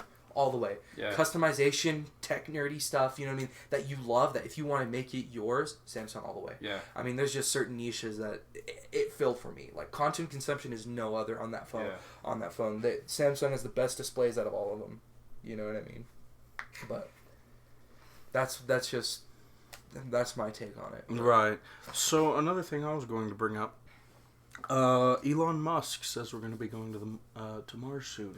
That's very exciting, and it's kind of scary, That's kind of really scary. I mean, and it's I think it's funny that he's making people pay because it's my boss said it best. He's are you just gonna pay to die? Because you have a lot of ways that could go wrong. I mean, all the way down to it's imagine this school bus to Mars, right, full of people, and all of a sudden Challenger V2, it's and you're gone. I think that the biggest change that we're going to see in recent times is his other projects. Going to Mars is cool. That is going to take decades. Literally tens. It'll be 2035 exactly. Or it's going to be somewhere down the road. There's no way. What we can see later is actual rocket travel. They're designing rockets that can go up into the air, fly above the atmosphere, and re-land. And save the rockets themselves. I want them. I want to see for commercial air flights. Because right now, going to space it's so cost prohibitive just to get into our atmosphere. Exactly. So I want to see them figure out the technology or a way to reach to escape from our atmosphere. Because if you can do that, then you can start building stuff up in space. Exactly, and that's also another thing. I mean, there's our ability to line up atoms, of carbon is huge. Yeah. You can make structures that are unbelievably strong, by literally lining up atoms in a row. Yeah. That is mind-boggling to me. But the thing that I think that we'll see sooner rather than later is even tunnel technology. Elon Musk has created. He wants to try and get a system of tunnels where Tesla users, their cars will, even on a 5G network, this could be the future of cars, is going back to 5G. Elon Musk wants to create an underground tunnel system where you can bypass all traffic and there will be no red lights and everybody will be going at least 100 to 120 miles an hour at all times. Right. Because these cars are not driven by humans, they're driven by computers that are constantly communicating with each other. And they're going at the same consistent speed, and they can go in lane changes, they can get you anywhere you're going 10 times faster than if you were driving around. This is the kind of future that I think we could see rather than going to Mars. Yeah. You know what I mean? Mm-hmm. And like I said, with commercial space travel, which could be even in the near future, flying from California to the East Coast in a period of, an hour to 2 hours. Also, imagine the possibilities that would open up in the free market. Exactly. Like, You know what I mean? my gosh. Competitors Well, in this field would imagine- be huge. Again, going back to getting out of the atmosphere. Think of the money you can make by mining an asteroid. That's exactly what you really literally meant. I was literally just about to say that. Yeah. The country that can actually find the ability to mine an asteroid will officially be the richest power on Earth. You got like asteroids of pure platinum. Exactly. But I mean, like, what the hell is on an asteroid, though? Everything. There's Gold. There's Yeah. silver. There's copper. It's a Titanium. resource. Exactly. Titanium. Things that are rare on this Earth. You can find an asteroid. Like if common. you can mine an asteroid, you will be the richest power But on what about the Earth. super bugs? What about the super bugs? There's actually a. What about space AIDS? I'm trying to think of the name of that. There's a sci-fi on it's Game over, Amazon. man. It's an Amazon Oh. Prime. I was sci-fi. thinking, the outer Space bugs. outer reach or something like that. And that's the whole thing is they've made their industry by they're called the Beltas, and they're mining the asteroid belt. That's neat. Yeah, it's a you have to check it out on Amazon if you That's have really Amazon cool. Prime. I like that. Yeah. Yeah. No, that's. I was talking to Ever about that because I am on a space kick, and I was like, there's gold on asteroids and Yeah. stuff. I'm like, I didn't know that. That's cool. Yeah, What's it doing there? Mm-hmm. It's just one of those things where it's like it can come from anywhere. Obviously the universe constantly expanding it's creating matter, so it can get spit anywhere. So, But- but what I was going about, like with the Tesla thing, it's Mhm. like like how it's nice. Like I live probably like 10 minutes max walk from my work, Mm-hmm. which is nice. But imagine like you lived in Albuquerque and you worked in Farmington. And that would be kind of weird. It's like, imagine having to drive that every day to and Right. back. Yeah. That'd be draining because that's a whole work shift in its own, But imagine like with the Tesla system, like if there's a tunnel to Farmington and Albuquerque. Your car goes under it, automatically paths your way there. They were Going actually just 120 miles talking an hour. about that, about like even just automated cars above. It's like they were talking about, think about how your car could be your surrogate office. Right. So you let the car do the work. Once you get in the car, you're already getting work done. Mhm. You can be on your laptop. You can be getting stuff done Exactly. while you're commuting. Yeah. Exactly. While you're on your way That's to work. what I mean. They would- But they would there's open also up. the danger of that. You know what I mean? It's like the psychological impact of that too. It's like ever since depression and suicide rates in Japan are skyrocketing. People never stop working. Yeah. And that's also there's also other pressing issues that I think are very interesting. It's like, you're never away from work. You know what I mean? People in France dedicate time off. Like this is their time. They dedicate time to meals. They dedicate time for everything. You know what I mean? And it seems like the more you get technologically, France, can be at the bleeding edge of technology. All that they want, but it's like Ain't gonna be there's with that always caliphate moving in. So. I know, right? But there's always there's always a downside to things like that. It's like, that sounds awesome. Being able to text while you're driving, even though you're not driving, you know what I mean? Yeah. Awesome, but it's like there's also bringing your work everywhere you go. You know what I mean? You'll never catch a break. You know what I mean? So, there's it's a great idea, you know what I mean? It's awesome to think about, but I'm like, I don't know. It'd be kind of cool, but I it's think it would be what kinda people sad. have to do is they have to learn to unplug You know what I miss? Yeah. Like, in intervals. Mm-hmm. So like when I go on vacation or if I'm off and I'm not on call, this gets turned off. Mm-hmm. Yeah, I think it's a good thing too. It's a good thing to maintain is like, this is me time. You know what I mean? Just let it be me time. And I think that's a hard thing, even as, because that drive to and from work is kind of like a break. It's like it's a it is, preparation exactly. phase, It is. and it's a. I'm in driving we're mode, done. but it's also a way for me to clear my mind. Especially for me sometimes from work back to the house. Mm-hmm. Because then you don't end up taking, if you have a bad day, back to your family. Mm-hmm. Yeah. Because you have time to just... You have time to let it go. Uh-huh. If you're, ticked off something your boss said, or you have an employee that's giving you fits, or Or you whatever. just woke up on the wrong side of the bed. Yeah, You know what I exactly. mean? It gives you time to give that separation, because I always try to keep work from the house. Mm-hmm. So this is also getting into something I talk with my girl a lot. Like I was like, how like they had the drive-in, Mm-hmm. which was an awesome idea. Like I hate theaters. Yeah. I would love to sit in Blue Bess and watch a movie because it's my chair. It's, I can. It's an extension of my home. It's exactly, and you could go in there. You just attach your speakers to the side. I'm like, why did that go out of business? Yeah. How come people like prefer to go to the theaters and sit in their popcorn-soaked chair, and also there's this weird white stuff on the floor, you know, because the adult movie was showing last time. Yeah, you know, and it's like it's disgusting. And I hate the theater. Peter Herman was there. I don't know. That's a great question. And also, here's the thing: you have your speaker connected. You don't have to worry about people talking. Me and a buddy actually thought about that, like Why trying to bring did that go back out of business? Well, People got stabbed. Period. My mom used to work at the It's Farmington.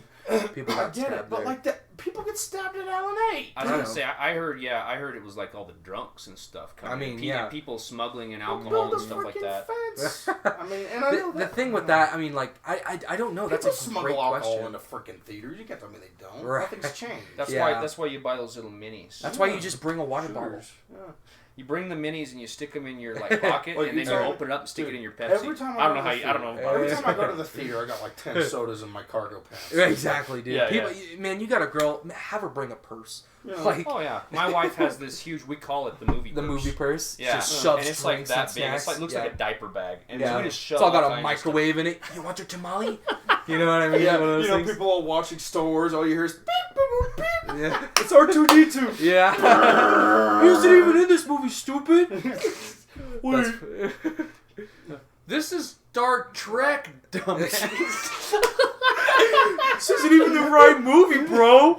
No, that's Shut up and have a tamale. So that's a really good question though. So I was like, imagine our kids, like, you know, me and you, like, I know you, War Spirit, have kids, but like me and you, we're gonna have kids someday, probably. It's like, imagine a day. It's like, you know, the idea of Sonic. What if that's gone? Right. Like the idea driving, like eating. You know. Yeah, what I mean? you know, because like a lot of kids would probably, because like, you know, things might not be great. Restaurants might be awful when, you know, older. Now restaurants right now are like a delicacy. They're very nice, they're very clean. But, you know, like, say now, you know, later on that, like, restaurants kind of become a tedious thing like theaters are. You're constantly moving and you're eating. You know what I mean? You like, know, what if it becomes to that point? We get our food replicators, John. It'll be so quaint to go to a. You'll be able to get restaurant food at your house. Dude, Tesla, like, tunnels, it's all like a underground drive-through. It's all like was it? I don't think it was The Fifth I was Element. like, what a depressing idea. It had Mila Jovovich in it, Bruce, not Bruce, what was his name? Bruce Willis, I think. And she like cooked something in the microwave. It was all huge chicken dinner. Chicken! Well, it's a Fifth Element. Thank you. It was the Fifth Element. Yeah, I knew. yeah. It was like, what right. if that happens? You know, say, like Back to the Future. Yeah, it was this little pill like that big, but it was like supposed to be like extremely dehydrated is what it was. And so that microwave like rehydrated. And it was all like on a plate. And it was all chicken. It was like what? There's fruit all around. Yeah, I love that movie because it's like it's the future, but it's also the past. Like it's like I love it. It's like the future 90s. from the eyes of a 90. You know, yeah, from they don't person in the follow you 90s. after 2 miles. They don't follow you. Right. Guess I was wrong. Yeah, no, it's definitely funny. I love that film. I also love its soundtrack. Very good. But that's what I was saying. Is like, what if to our kids, like the whole idea of Sonic, and they're like, why did that go out of business? Like the same way I look at a drive-in theater. Yeah. And I was like, you know, what if Sonic hits the bucket? You know, and it's like, what a sad idea. Like, I mean, I like Sonic. You know, their food's decent. You know what I mean? But it's good. like, what if the concept of drive-in food is gone? Yeah. Or You just know, going out to eat, period. Exactly. Yeah. What if it's What decayed? if Grubhub takes over? That is a damn good point. Yeah. Honestly, you know this. I mean, this, I love the Nobody free goes market. out for their own food anymore. Exactly. You have Grubhub and DoorDash. You know what I mean? For $5, you know, depending on where you live, it's roughly like $8 max, bare minimum, like $4. You guys said you guys had Taco Bell delivered to your house, to here. Yeah. You know what I mean? And that's Already like paid for. It already paid for. And you want to know what happened? Hey, this is a delivery for Jonathan. You're on the app. Oh yeah, you already paid. Here you go. There's your food.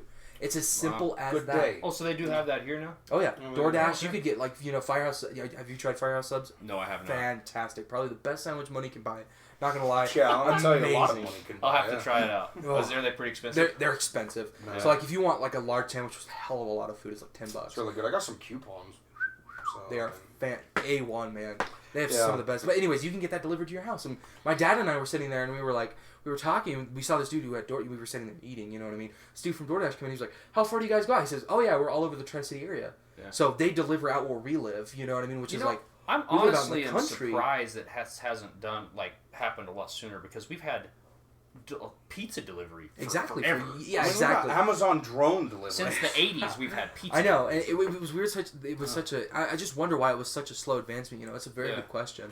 But, you know, it's like, what if that becomes the reality? Where restaurants are no longer... Well, I mean, we're already... I think cable TV is going to be dead in the next 5 years. Oh, exactly. By the time the generation dies off that pretty actually much watches all the boomers cable... are watching cable. Cable, yeah, exactly. You can access cable on your phone. Yeah. Like, I have the, DirecTV. I'm paired with here's AT&T. the thing You with get the DirecTV movies, and like, T on your the phone. theater idea is going to disappear because it's like everyone's just going to be like, well, Stream let's movies. just Oh, stream it. I'm the same way. Like, if they would actually... The only reason I go to the movies now with the wife sometimes is, one, we want a date night, and so we go. And two, it's like... we don't go very much, but it's like if it's a movie that I don't want to wait for it to come out on You're gonna go to the theater. Amazon. But I would rather watch the movie on Amazon because now I'm in my comfy chair. Right. I can pause it and I can go take a leak if I want But to. I could Watch it see in that bed. lasting a while You know what I longer mean? because there's some films I want to see this in theaters because theaters It's has, a better experience. It has the you huge know what screen. I mean? It has the Dolby Boom. Atmos. Yeah, you know what I mean? It has the full setup. So I mean, will but admit the recliners. in, Oh my gosh. With the I trailer. mean, you know when you try to get out of them and like the Yeah. stickiness rips your Yeah, I back know. skin off. Rips your ass hair off your body. It's like the worst thing ever. I'm but sorry, I hate theaters. yeah, no, I can. It's like I see can get it. headphones and get the same experience. Exactly, you know? and I can do it from the comfort of my bed. You know what I mean? Yeah, I think it's the age of convenience that causes things like that to go away. And my girl asked me how come I never took her to the theaters. I'm like, I'm sorry. One, I rarely watch movies. Two, I hate the theaters. If it's not Like, clear enough. Me, I'm the same though. But if it's like, okay, for example, and I've been pissed off at the last Star Wars. But if it's a Star Wars movie, I gotta go to the You gotta theater. go and see You it. got to see it in theaters. Yeah. I'll be willing to get all the weird bleach stains on the back of my shirt. I've always watched all the Star Wars movies in the theaters. I watched all of the because I'm a huge Tolkien fan, so I've watched all of the Lord of the Rings and Hobbit movies in the theaters. Sick, man. Yeah. Have you guys read the books of Tolkien? God bless him. I have not. They're awesome. They're no, way better yes. than the movies. Oh, I understand. Way, that. way better. Yeah, and I mean, I've seen bits and pieces of that where I was like, wait, it didn't in the book because I'm well aware of the books. Yeah. Do you know how he got the thought process or the what would you call it the idea for Mordor? So Tolkien was actually in World War I. Yes, with C.S. Lewis in a way. Yeah. Yes. They were together. Really? But they knew each other. They weren't like best buds or anything, but they knew each other. But they lived through the trenches and the machine gun warfare, and so he looked out one day and saw like the dead bodies and like the mortar shells and no plants and no life. Yeah. And that's how he got the idea for Mordor. Right. It's like Farmington. Yeah. I think of Mad Max when I think of Farmington, man. Yeah. The gasoline. You're all like in between Gallup and Farmington. Right. And you just see this buggy over. Shoot, Dan. Dudes with the freaking Borderlands mask. But yeah, no, C.S. Lewis there's a book, and I did listen to it on Audible. Another thing, what if books just stop existing and it all becomes... I know Ratatouille. there's some people like they're traditionalists, and I'm the opposite, and maybe it's because I am a little bit younger the generation. My But like the hands older are busy. generation, Yeah. they have to have paper. Like I know some people that think you're like even blaspheming if you're reading God's word and don't have the tree version is what I call it Right. instead of the e version. I don't read paper books anymore. I read books. I'm a Avid I'm a reader. voracious reader. When I was cart pushing, and even now in my job, there's nothing but like staring at a street. Yeah. You know? So it's like there was nothing better than to turn on an Audible book because you're hearing a story and you get engaged and it takes your mind somewhere else. Which yes, you have to be careful because you could get complacent and just be, concentrating on the story. There was this book. It's called Mere Christianity. It's by C.S. Lewis. It is my favorite book. Yeah. And you get to see kind of the character of C.S. Lewis and J.R. Tolkien. They talk about World War One. Yeah. C.S. Lewis talks about World War One and like his experience. Like if he met a German in heaven, he would shake his hand. Yeah. And, be like, I've heard I should read weird. C.S. And Lewis, honestly. You need should. to. I know, I need C.S. to. Lewis is amazing. Yeah. I mean, Narnia. The thing that's tragic is I'm not an avid reader. You know, I grew up with the here's the phone thing. training. If you get a job like I do, it'll open up that. It will. It's like, There's you don't have downtime. anything else to do. Yeah, you have downtime.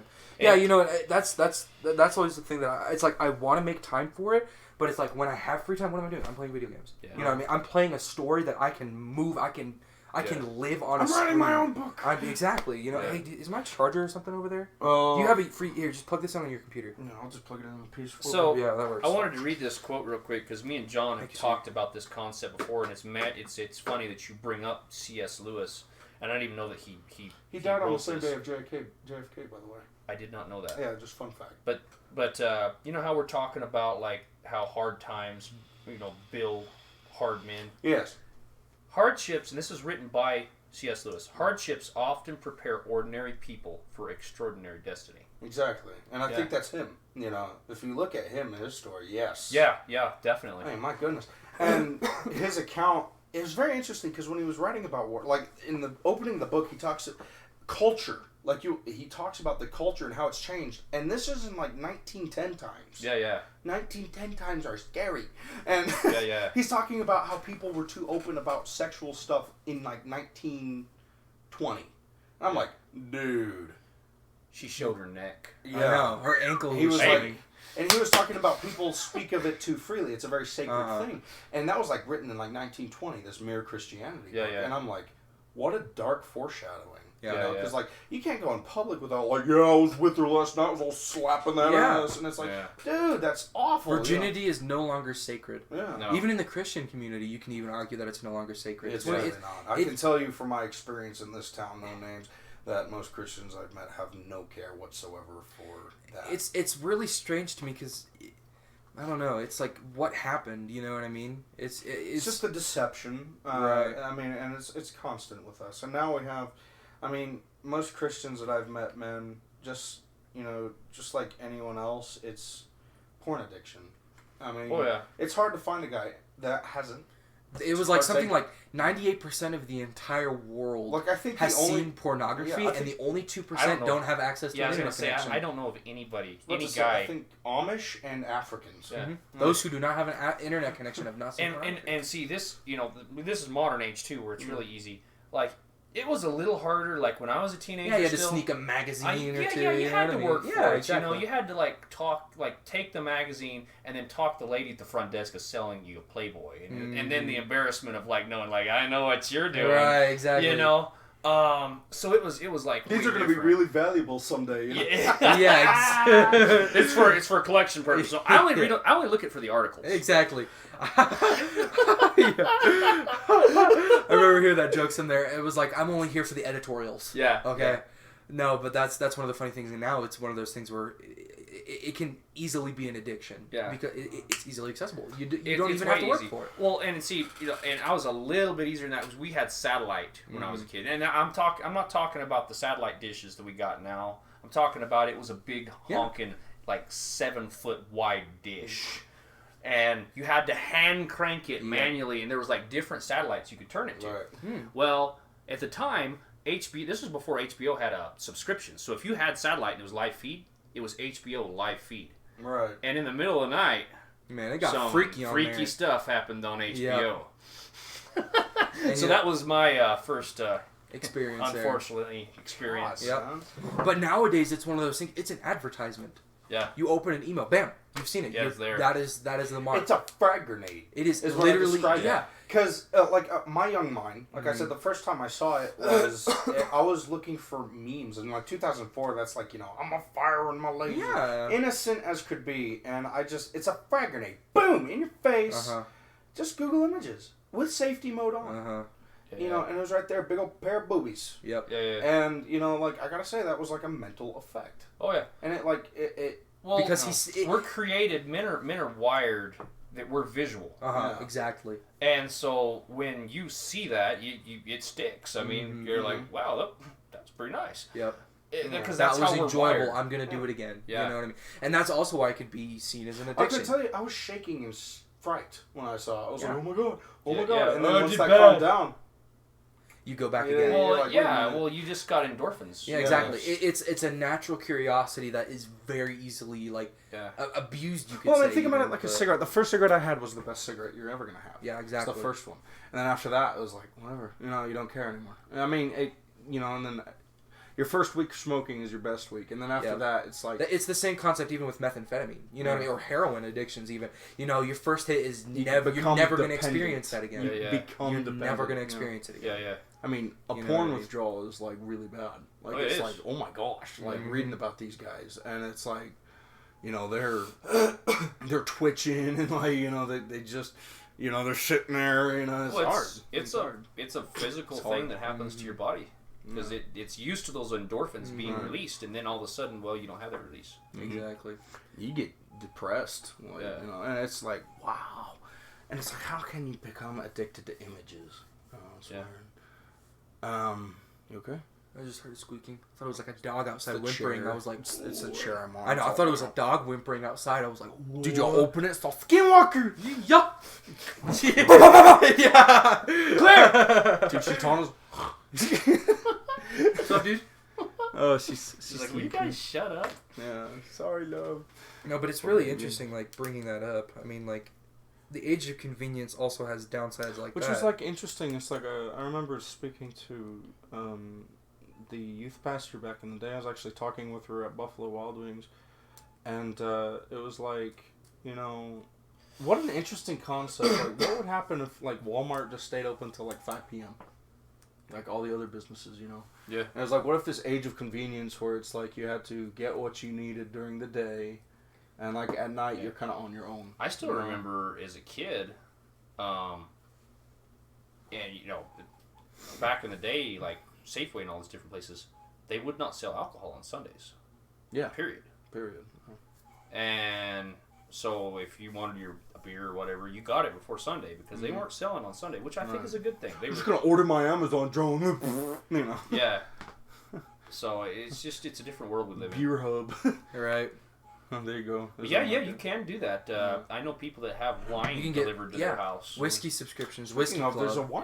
there's a wine festival going on at like San Juan Wines over in Blanco. Yeah, I heard about that. Oktoberfest coming up too. New brewery opening over there. Oktoberfest. Oh yeah, that's gonna be fantastic. Especially really because it's a close. hop, skip, and a jump away I from could you. walk there, and I could actually drink there and walk home. Which and, are you talking about? Three Rivers? No, it's the it's across from Allen heating cooling Really? area. Is there Yeah, a new brewery? it's got paint. It was painted and everything. It looks awesome. I I thought that was like a marijuana dispensary or something. It looked like it had pot on the front. Yeah, no, not yet. No, it's hops. It's Oh, That would be- okay. That would be so sick though. Like, I mean, to have a dispensary. I know I'm a conservative and everything, but I'm totally for weed. I think if you were to like, I know that everyone here kind of smokes and drinks anyway, and I don't mean like in this room. I meant like in Farmington. Mm-hmm. Yeah. And here's what I mean by that. It's like I think if weed could become like as affordable and easy to access as alcohol, if these like drunkards and stuff, like if they'd get off alcohol and start doing weed, like oh my gosh, you'd see It'd be way better for families you. come back together. You'd see, Yeah. and it's like Because there's so many people that abuse it. Like me, I have a few drinks every now and then. yeah. But I make sure that I'm not going to have to be going to work. Yep. Yeah. And two, You make sure you stand up often. well, I don't overdo it. Yeah, and I then know. three, I'm not like It if you're a violent drunk, exactly. then don't drink. Exactly. But that's another hard thing too, is like, because both of my parents were alcoholics, and I've heard it described to them as like, because they weren't abusive drunks, but I could see an abusive drunk abusing being drunk. You know what I mean? Yeah. It's a way to forget. It is a way to forget. You lose all control. You know, I mean, you know the And feeling. that's the You know same what I mean? thing with porn. Exactly. As we You mentioned. lose control. But I think out of all the things, marijuana makes people less violent. You know what I mean? As far as when they're, I mean, like, because you have like inebriated, the all things alcohol thing where someone chases someone out with a gun and like. It's like, back in like the cowboy days, Right. everyone was getting shot because everyone was drunk. Exactly. But when everybody's high, you ask what a gun is, and you like research how like a gun works for some reason. Dude, You know what I that's mean? sick. It launches a metal. Bro, I wish I could go that fast. Just think about it, bro. There's copper on the outside. So- and there's lead on the So inside. what would you prefer? How do they even do that? What would you prefer? A man who throws a chihuahua out the window when he's drunk? Yeah. Or a man who he's got a bag of Cheetos and he gives one to his dog? Exactly. And then the cops bust down his door, Yeah. and it's like, I make it a point because I know several sheriff's deputies and I've asked them this, and every one of them that I've asked, I said, would you rather deal with a drunk or somebody high on weed? And they said, oh, weed every time. Yeah. Every time. He's like, he said, the people that are high on weed, they're like going like 5 miles an hour. Yeah. You just pull up, sir, please stop the car. Yeah. It's one of those things where it's like, I had a comedian describe it perfectly to me too. I thought that was so funny. He said, I was out drinking the other day, and he said I was at some like wild like rager, you know what I mean? People were all around me having sex, it was just this crazy party I went to. And he said somebody offered me a plate of cocaine. He said, without hesitation, I dipped my face into it and took a nose full of it. I didn't even mean to. He says, I don't even do coke regularly. But he said, I was in that drunk state of mind. He said, the other day, man, I got high. I didn't even accept an energy drink because I thought the chemicals in it were bad enough for me already. You know what I mean? I had it in perspective where it was like, it's just one of those things where it's like, there's a different effect for each. And I just think making it harder to access, you know what I mean? It just doesn't make any sense, personally. Because that's the thing with, like, weed is, like, if someone comes in screaming at you, you're high as a kite, you're like, dude, just calm down, bro. Yeah. Well, bro, take a token, chill out. Oh, man, let's just slow down. Like with alcohol, it's like, did you look at me sideways? Right, exactly. Yeah. And it's like, it's just a different state of mind, you know what I mean? I'm not devaluing the use of alcohol because it has a beautiful lineage. As far as like one of the most refined, tastes that a human could imagine. And we have a big history with it. Exactly. I mean, all the way back. I think the revolution would have begun. Someone had to be drinking with that. Right? Samuel Adams owned a brewery. Exactly. Right? I mean, you know what I mean? Even different Red areas. Coats are coming, guys. You better take a drink. Right? I know. I mean, like, different cultures have different flavors of alcohol. You know what I mean? America's like whiskey. It. Yeah, corn Russia whiskey. With vodka. You know what I mean? It's just this Italy beautiful with wine. Yep. It's a wonderful lineage. So I'm not. We got NASCAR because of it. Right, exactly. In America, of course, with Bud Light. Yeah, hops and things like that. And it's like, I'm not denying it. I think alcohol is beautiful and it's awesome and, it's fun to unwind. But I think it's also, I don't understand why marijuana, who can arguably have less of a violent outburst, less of a sort of negative effect, you could argue, why is it being restricted so heavily? And you know what I mean? I'm not saying smoking it, because smoking it's still, it's bad for your lungs. Exactly. Bronchitis. Exactly. I've heard people say, oh, it's got health benefits. Not if you're smoking it. Exactly. But like CBD oil and that kind of stuff, it has health benefits. Yeah, exactly. I am an avid user of cannabidol. It is CBD, you know what I mean? There is nothing illegal with what I'm doing, and the way I'm ingesting it is through vapor, you know what I mean? And the big thing that I've been doing it for is anxiety. Really? You know what I mean? And does that help? I have found a noticeable difference. Ever since I started smoking CBD, Ron Jeremy's got nothing on me. Has huge medical benefits. Every time I get going, my left arm goes numb. Yeah. I totally thought she was going somewhere else with that. I thought she was going to say, ever since I started smoking that CBD oil that I got out of the pots and pans box. I know, exactly, and that's another thing too. But I mean, it's totally like, right now CBD is the easiest thing to get. It's you can get it easy. I mean, a 2-year-old could buy CBD. Yeah. But I think it's really the marijuana, which is the mind altering. I mean, when you're CBD, I could be described as being under the influence of CBD. It's really just an anxiety reducer. That's all it really is. I know it's helped my knees because it can help with pain. This knee really hurts sometimes. Mm-hmm. Again, I'm kind of an old guy. Yeah. And over the years of running and different stuff, hunting and stuff, man, this knee's just gotten tore up. Yeah. And so I'll rub it sometimes at night on it, and man, it feels so much better. Exactly. My my uncle's mother, she has severe arthritis. She can't even deal with a deck of cards. You know what I mean? It's so bad and it's so crippling that she can't even move her hands. She uses CBD topical creams, just a lotion. Makes her skin super soft, but it also reduces the effects of arthritis. She was shuffling a deck of cards like she'd been playing cards all her life, you know what I mean? Yeah. Just as if it was second nature. It looks like nothing was holding her back. And it's like, the cool medical benefits from it are awesome, but the hard thing, looking at that, it's like, well, just make CBD legal, and it already is, which is fine. But I think as far as, arguing the points of alcohol, it's the mind-altering part that I think is really what's being talked about. Because, CBD, medical benefits, it has medical hindrances. Bronchitis comes with smoking the hemp plant. It's the same with smoking marijuana. But bronchitis. Tobacco is equally. Exactly. Oh, it is. And, and alcohol is a liver destroyer. The biggest thing, I think, the biggest hurdle for marijuana, the THC version, is so I can have a couple beers, like say at 7 o'clock, go to bed, wake up the next morning, and if we're having our safety meeting in the morning and say, okay, everybody go piss in a cup. Well, I'm gonna piss clean. Exactly. You're gonna be clean. Yeah. You're gonna be... But the THC stays in your system so much longer. So there's no way of telling. Well, is this guy high or Exactly. they don't know. That's also another thing too. Is it's like how do we? They got to figure out how to, other than just THC levels. They got to figure out how to tell if you're coherent. Exactly. That's also another big thing too, is because it's like you can tell somebody's inebriated. Sometimes you can't tell somebody is high on marijuana. You know what I mean? That's a thing. It's getting to the point, because like imagine if there was urine analysis for the last time you got drunk. That would suck. You know, you have a breathalyzer test, which is very easy to fail and to pass. You know what I mean? But it's like we don't have a technology for that to make it to where it can be recreationally used. Yeah.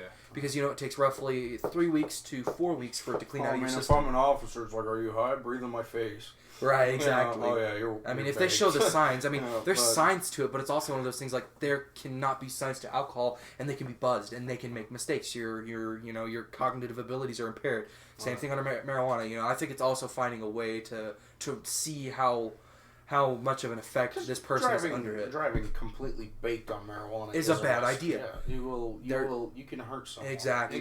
You can become complacent either way. You know what I mean? I definitely wouldn't want, like in the oil and gas industry, somebody running the brake handle on a rig. Exactly. High. Exactly. Hey, wow, man, look at that come! Oh, it went down through the floor, man. Imagine a CDL driver driving, a 20, this gargantuan truck.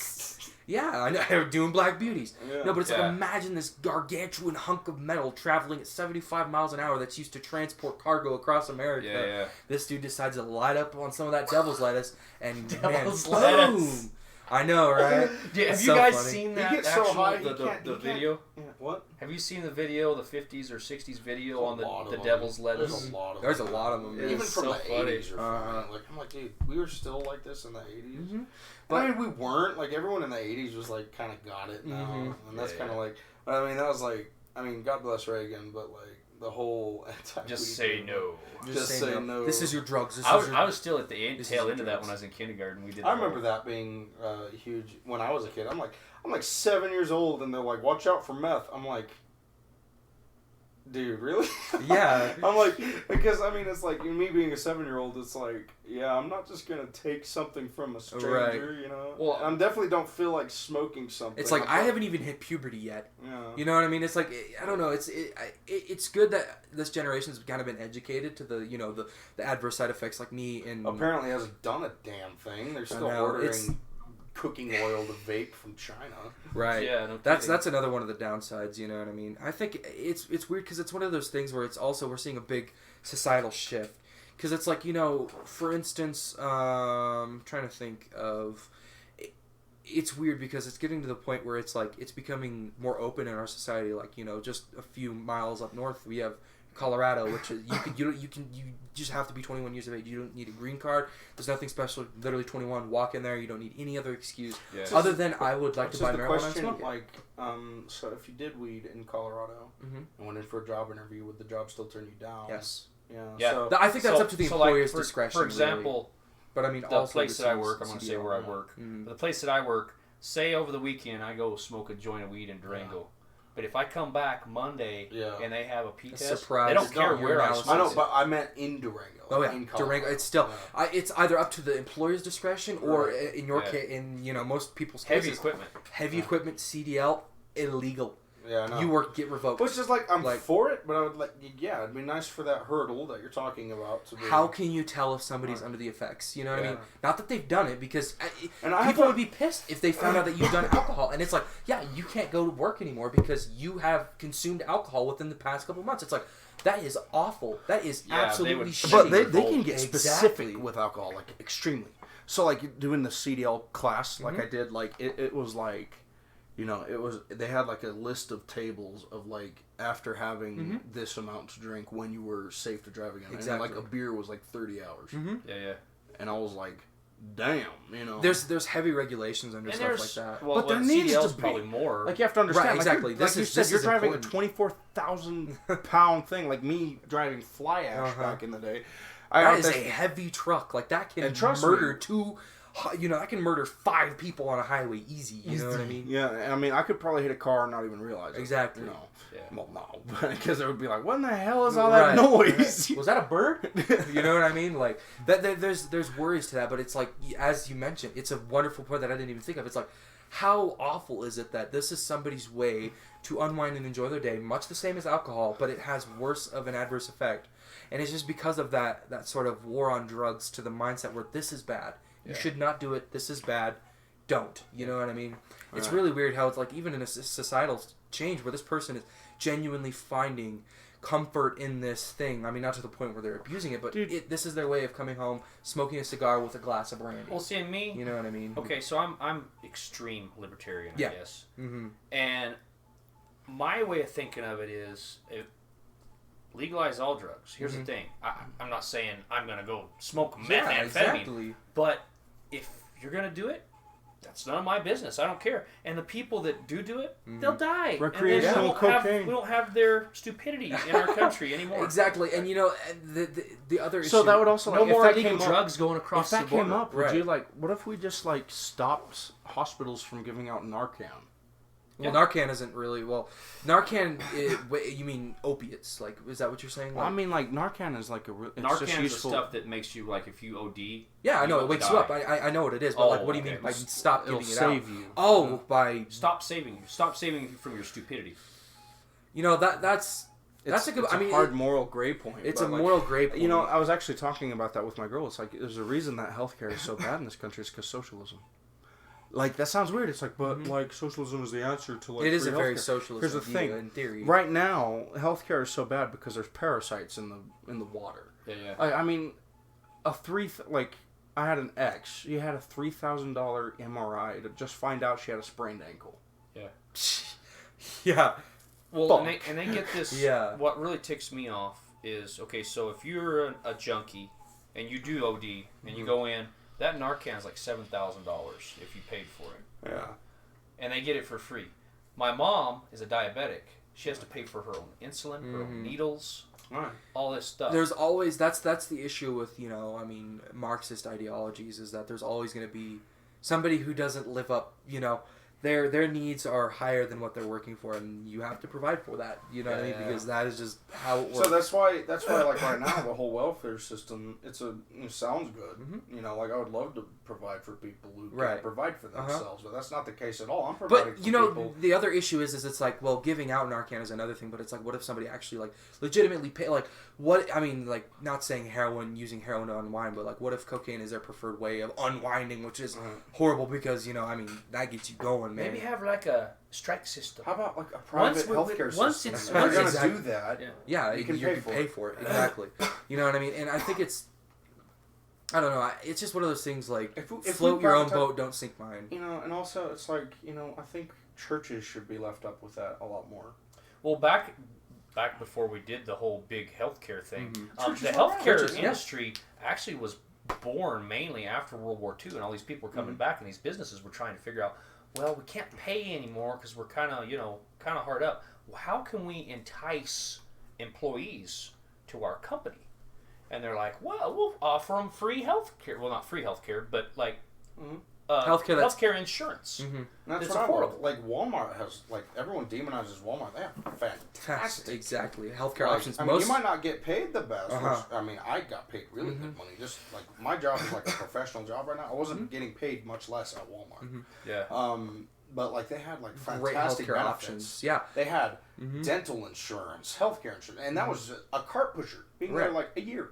Yeah, or exactly. hell, a month, and they would start giving you benefits. Yeah, most of the that's time great. you're I know, that's great. Like most of the time your employers provide that insurance for you, which is awesome. You know what I mean? It's totally cool. And it also opens up the free market. Like, and it's like it gives people incentive. It's like you want a job where you can, like, if your dog gets run over, you can, like, veterinarian insurance. Like, you know, like, could you imagine? Like we're getting into, like, that's why it's, like, so cool to open up the free market to these ideas and entrepreneurs. Yeah. And Right. that's why it's like you look at this socialist system, and you start to grow just like me. Not just so much that, but you start to see like the devil in it. Like you really start to see this evil cognitive dissonance, and it's frustrating because it's like, you know, like Canada right now, England and Denmark, all the other places. I don't know if Denmark is largely privatized, no matter what they tell you, because they're like, it's a socialized paradise. I'm like, no, it's not. Like everything but this one thing is private, and then they're like, well, that's how socialism works. I'm like, yeah, socialism works when there's one thing that's socialized, you know. But the thing with it, it's like in Canada, there are people, you know, bleeding out, and it's like, we need to go. They have to wait in line. They have to wait in line. Hey, wait a minute. What's this? You know, in every socialist society, there seems to be an obsession with waiting in line. You know, it's like their favorite idea. It's like, they just like to wait around. I don't know. Maybe it's definitely, it's one of those things where it's like, I don't think that there's an easy way out. There's not. You know what I mean? It's really weird. And that's why, like, Soviet systems, when a small crisis happens, like, it was, like, millions of deaths. Like, yeah, and, like... Well, yeah. Again, going back to, like, Chernobyl. Yeah. I mean, and the pride, their pride also caused more deaths because they didn't, being a socialist country, they didn't want to admit that they made a mistake. Yeah. And so they didn't evacuate the city in time. Yeah. Mm-hmm. So, you know, all the babies got thyroid disease. Yeah. And all the old people died in their sleep, and you know, like that's it was like 20-something days before they finally said, "Oh yeah, okay." No. It was a full day, which is more than enough. Like, I mean, pretty much a full day. So I'm an expert in Chernobyl. Are you? Okay. That was my obsession. That dude. That's why he plays soccer. Yeah. Because I was like, there's a fallout, but instead of like it takes place in modern day Chernobyl. I'm like, dude, that's sick. Sign me up for that. Sign me up for that, and I fell in love. Not just the scenery, but anyways, like, you know, yeah, you see that's where my hatred for communism really grew, was when I started looking at Chernobyl, and then I learned about everything else that has happened under these countries like that. It's like covered up, didn't happen. That is awful, you know. And I mean, I'm starting to see that in our country. Oh yeah, it's like covered up, didn't happen, you know. So, like, you know, Tiananmen Square could be compared to Chernobyl. It's the same slaughter of innocents. Oh, look at the what was it called? Wounded Knee. Yeah. Look at Wounded Knee. And that was our own government. That's actually still the biggest mass shooting in this nation. Yeah. And it was our government shooting the Native Americans. Awful. Yeah. And and it was all and guess what? Wounded Knee wouldn't have been able to do that. But here's what the thing. John, they disarmed them first. They did. Yeah. So that's what happens when a government disarms you. That's the next step. Yeah, so I mean, our government's obviously not one to be trusted. No. You know, for the longest time. If the government tells you, John, that you don't need an AR-15, you probably need an AR-15. No, you do need an AR-15. It really, the thing with that is, it's like, this idea of trust kind of decayed in the 60s when the Vietnam War happened. Like, I mean, that was the big decay, because the propaganda that was pushed by the government was like, we're winning the war, you know what I mean? We're doing so great, when in reality, we were slowly drawing ourselves back out. I mean, think about this. I mean, you have been, like, with Vietnam.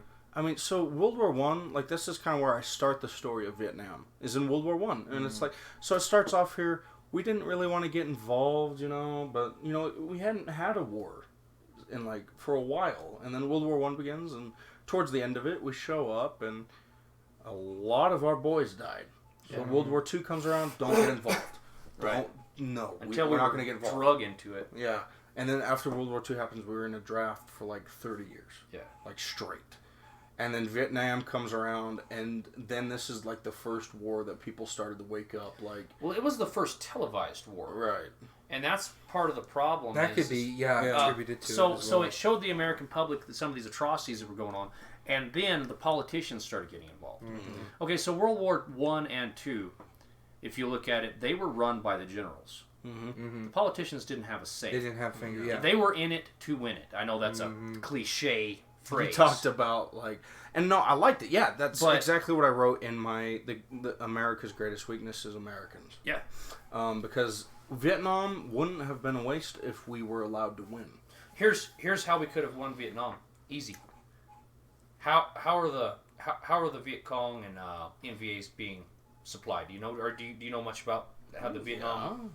You had China, Soviet Union. Okay, all right. We didn't have the balls to do this because we were afraid of the whole Cold War nuke thing. Yeah. Park 4 destroyers off the coast and say, we're sinking any China or Russian ship that come into the harbor. Right. You could have Cut them off. You could have stopped Ho Chi Minh in 6 months. No. But we'd had to have... And the Russians, they should know... They weren't going to launch our I mean, their what nukes the because hell? they know if they launch theirs, we launch ours. They What weren't the going to do hell? it. Yeah. Well, here's my thing. What kind of war tactic? Because it wasn't a war. That was the first one we called a police action. We're just sitting here kind of trying to... my military police. Yeah. Yeah, yeah. And it's like, so what the hell kind of tactic is that? Yeah. When you start off like with your boys, like act like police, not soldiers, you know? Okay, listen, man, these guys, once you start, like, a lot of the young flesh that would come into Vietnam, you know, they're like pretty naive, and they get there and they start seeing, you know, Young boys shit that traps. took orders. Yeah. You know, they start seeing... Yeah, shit spikes, punji Yeah, spikes, yeah. you know, Yeah. with fecal matter on it to kill you and Yeah, make yeah. you infected and die. And, you know- Another thing to look at with Vietnam, it's interesting too, is okay. So the French were already fighting this war Exactly. for a while. Okay, Mhm. It was a French colony. and Ho Chi Minh, he just wanted his freedom. Technically, Right. they're like, we don't want to be run by the French. We want to be our own country. Right. And Ho Chi Minh actually come to us and said, if you read in history, hey, could you tell the French to leave us alone? Right. And but we were allies with French, France. so we kind of Yeah. just told him, you know, F you. They were a colony, yeah. And so then he went to the next best thing. The communists said, hey, we'll help you out. And so it's kind of our fault. Yeah. Right. No, it's definitely interesting that. God. You know, you talked about a lot of the interesting things that you don't hear about. Like, everyone knows that Vietnam War was awful, but it was also, like, you talked about a lot of awesome stuff about our boys being free in Vietnam. Which, You want me to shotguns, you want to talk about some of that? Yeah, I would love to. Okay, That was so- amazing stuff. My former boss, I used to work at a company called, and it's no longer open, so I can say the name, called Microbial Energy. And we treated for paraffin and scale buildup. And my old boss, I'll just say his first name, Loy. He was a retired Navy guy, like hardcore Navy guy. And he has some amazing freaking stories. And his favorite phrase, he said, is Vietnam was a mixture of Full Metal Jacket and Apocalypse Now. Legit. And he has this. He's a Texan. He's got this voice like this, and he used to smoke 2 packs of Cools a day. And so, hey, bud, you remember that in Apocalypse Now, where that mother effer's water skiing? There you go. Across the river with the skis. I said, yes, sir. I did that shit. And so he's really cool. He talks about and he's told everybody this, so it doesn't matter. They were he wasn't saved at the time. And so they were in a hut partying with Mama Song.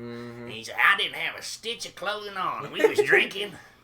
And he said this lady's husband came home. He didn't know. Him and his buddies were just partying. He pulls out an AK and starts shooting at them. Well, they jump out of the hut and into the river naked, and they swim to the ship. Well, in the Navy, your first order, you're supposed to salute the officer of the deck. So without shame, they walked up to the officer of the deck and gave him a salute. And they said, Loy?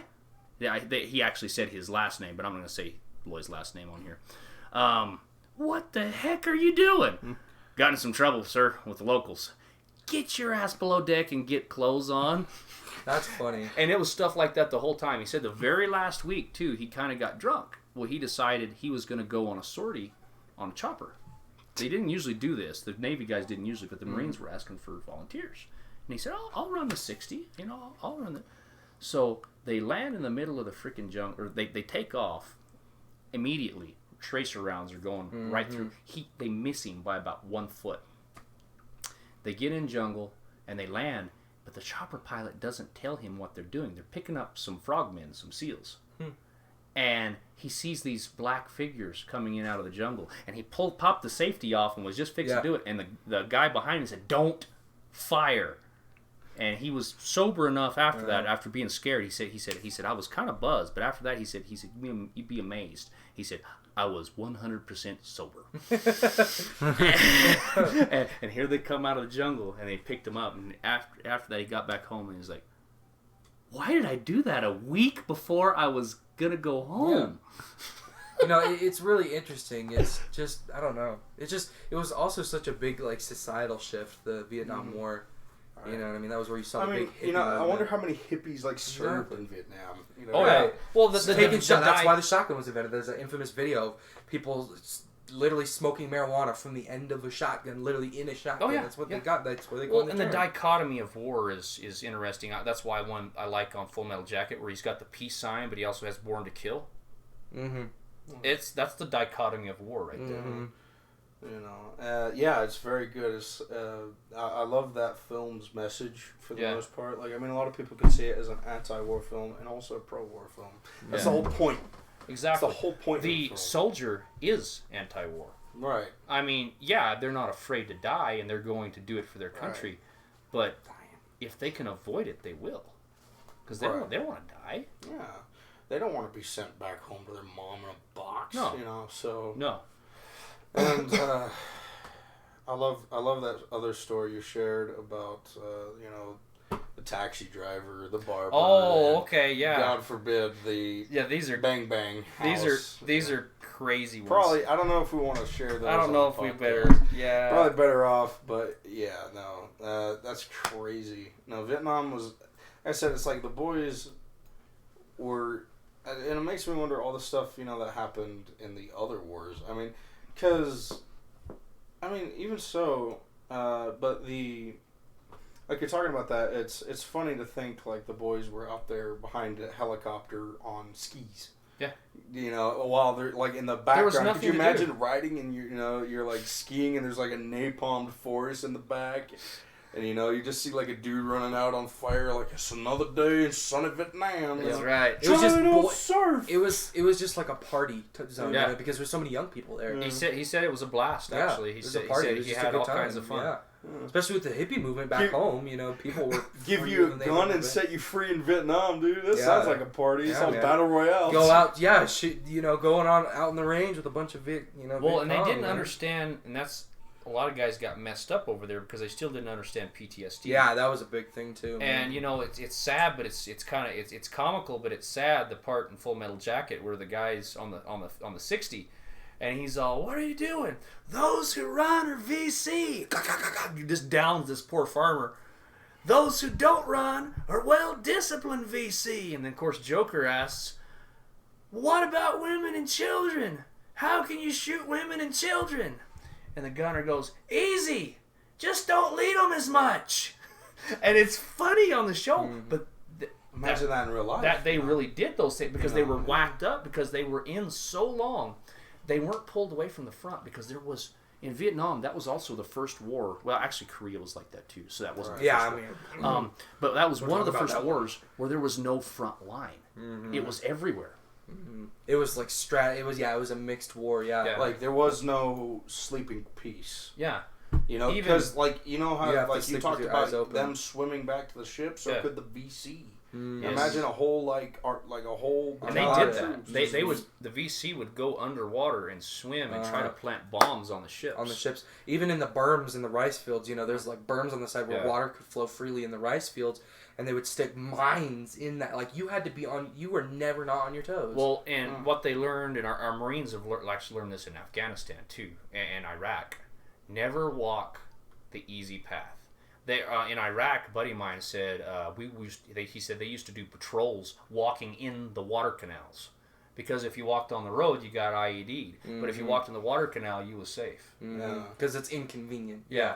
And that's also it's psychological warfare, not to mention warfare. You know what I mean? And like you said, we didn't understand PTSD, and that just made things awful for everybody. That's why after we talked about this. That's why after Vietnam, you started instead of So, like, like leave, or like, when you got your break in Vietnam, you didn't leave Vietnam. You stayed there, and it came home with you too. Yeah. You know what I mean? Yeah. Like, you'd be looking at the street, and there's like a river rock on the side of the road, and you'd like start going back and hearing your buddy screaming from his leg flying in the air. Yeah. And you're just like, yeah. And so that's man, why I can't even vote. You know what I mean? That was also another big thing, is that was when the voting age, but you couldn't vote at the age of 18 like you could now, but you could pick up like I got a kick out of that too. Somebody. It's like it's the dudes even today. They get back from Afghanistan, they're all in a wheelchair, and they're paralyzed from the neck down, and they're sitting there at the bar. I mean, maybe, and the dude's like, "Hey, where were you?" So I was in Afghanistan, and I got my spine broken, an IUD, and you mind if I buy you a drink? He's like, "I'm not 21." Yeah. Damn. Right. That's rough.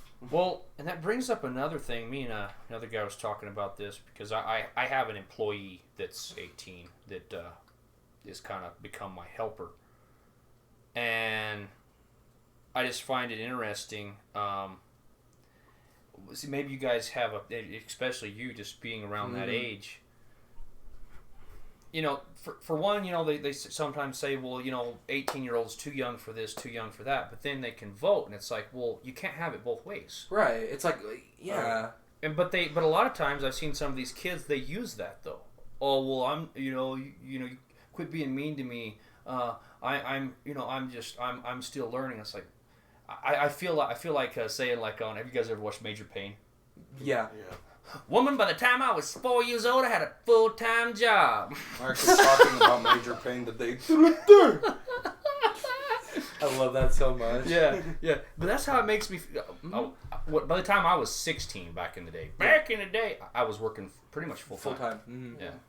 Yeah, no, it's definitely interesting. It's like, it's really hard because it's like, at what point are you an adult? Is like really the question. That's what needs to be decided. Yeah, like, at what point are you an adult? Yeah.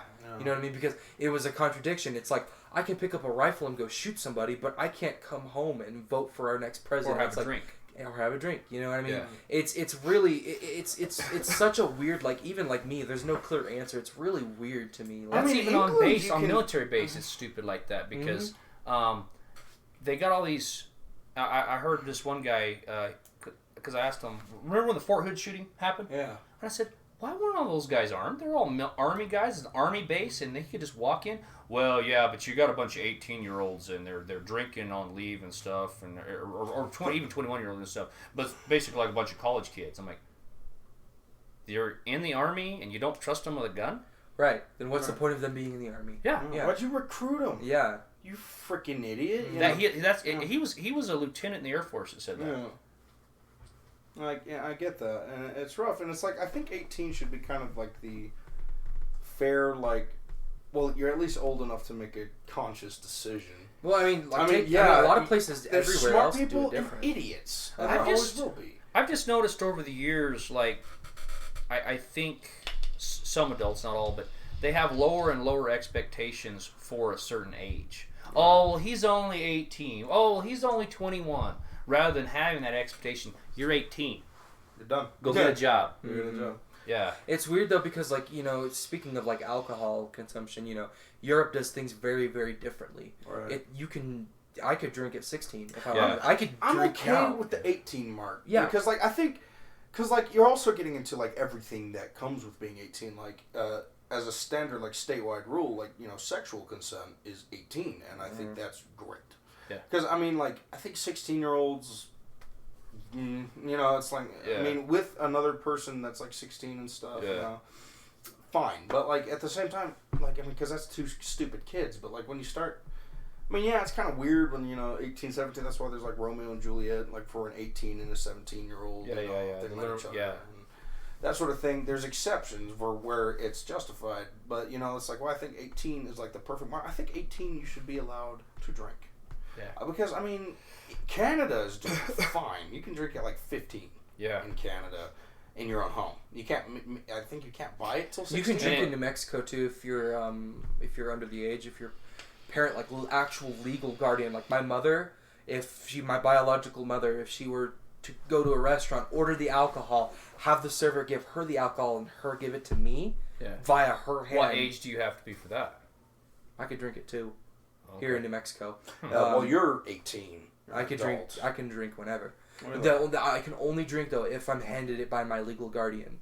So my Interesting, I didn't know biological that. father or my mother. I was just curious. I was like, well, the drinking age. I was like, what kind of restrictions come along with that? Right. Yeah, I could drink at the age of 2. My Yeah. mother, if my mother orders the alcohol, gets it No from the way. waiter. No fucking. Sorry. No way. There is dead serious. Really? That is actually a law. I'll look it up for you right now. That's interesting. I've never heard that. I can't believe it just cussed about that. It's just so shocking to me because I always figured it's like I never because I figured you'd get in big trouble for something like that. I think you. I figured you would too. I know. Of course, that's not legal guardian. I know they've made it a lot more like strict as far as getting in trouble from because back when I was in like high school age. I was already. Those of any age under 21 may drink alcohol given by a parent, guardian, or spouse 21 years or older. You could give me Interesting. alcohol legally and I could drink it. That's pretty badass, I suppose. So But it says by parent or spouse, right? it also says by Right. anyone 21 years or older. Really? Yeah, it says those of any age under 21 may drink alcohol given by a parent, guardian, or spouse. Or 20 spouse too. That was another thing too. That was why a lot of people. My grandma actually told me that she was thinking about getting married to someone so she could drink or something like that. It was something silly like that. So Hey you could get kids, alcohol. drinks on Spouse, me. right? Gay marriage is legal. You John, just I gotta, mean. you just gotta get it from me. Right. Don't ask it for the bartender. You get arrested. You gotta ask for me. Yeah.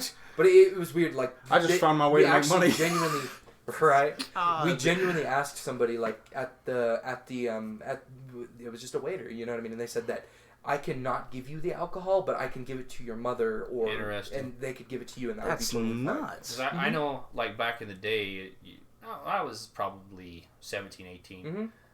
It was a lot more lax then too. Like you could get a guy like going into like a Mustang, Right. and you give him $20, Walk he'd in buy and a buy 6-pack you of beer for Yeah.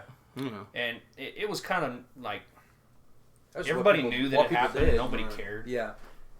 But Can't do that with it's- tobacco though. You will get bucked with tobacco because if you buy cigarettes for like a kid, like there's signs. Yeah, all if you over the- sell if you sell to a kid.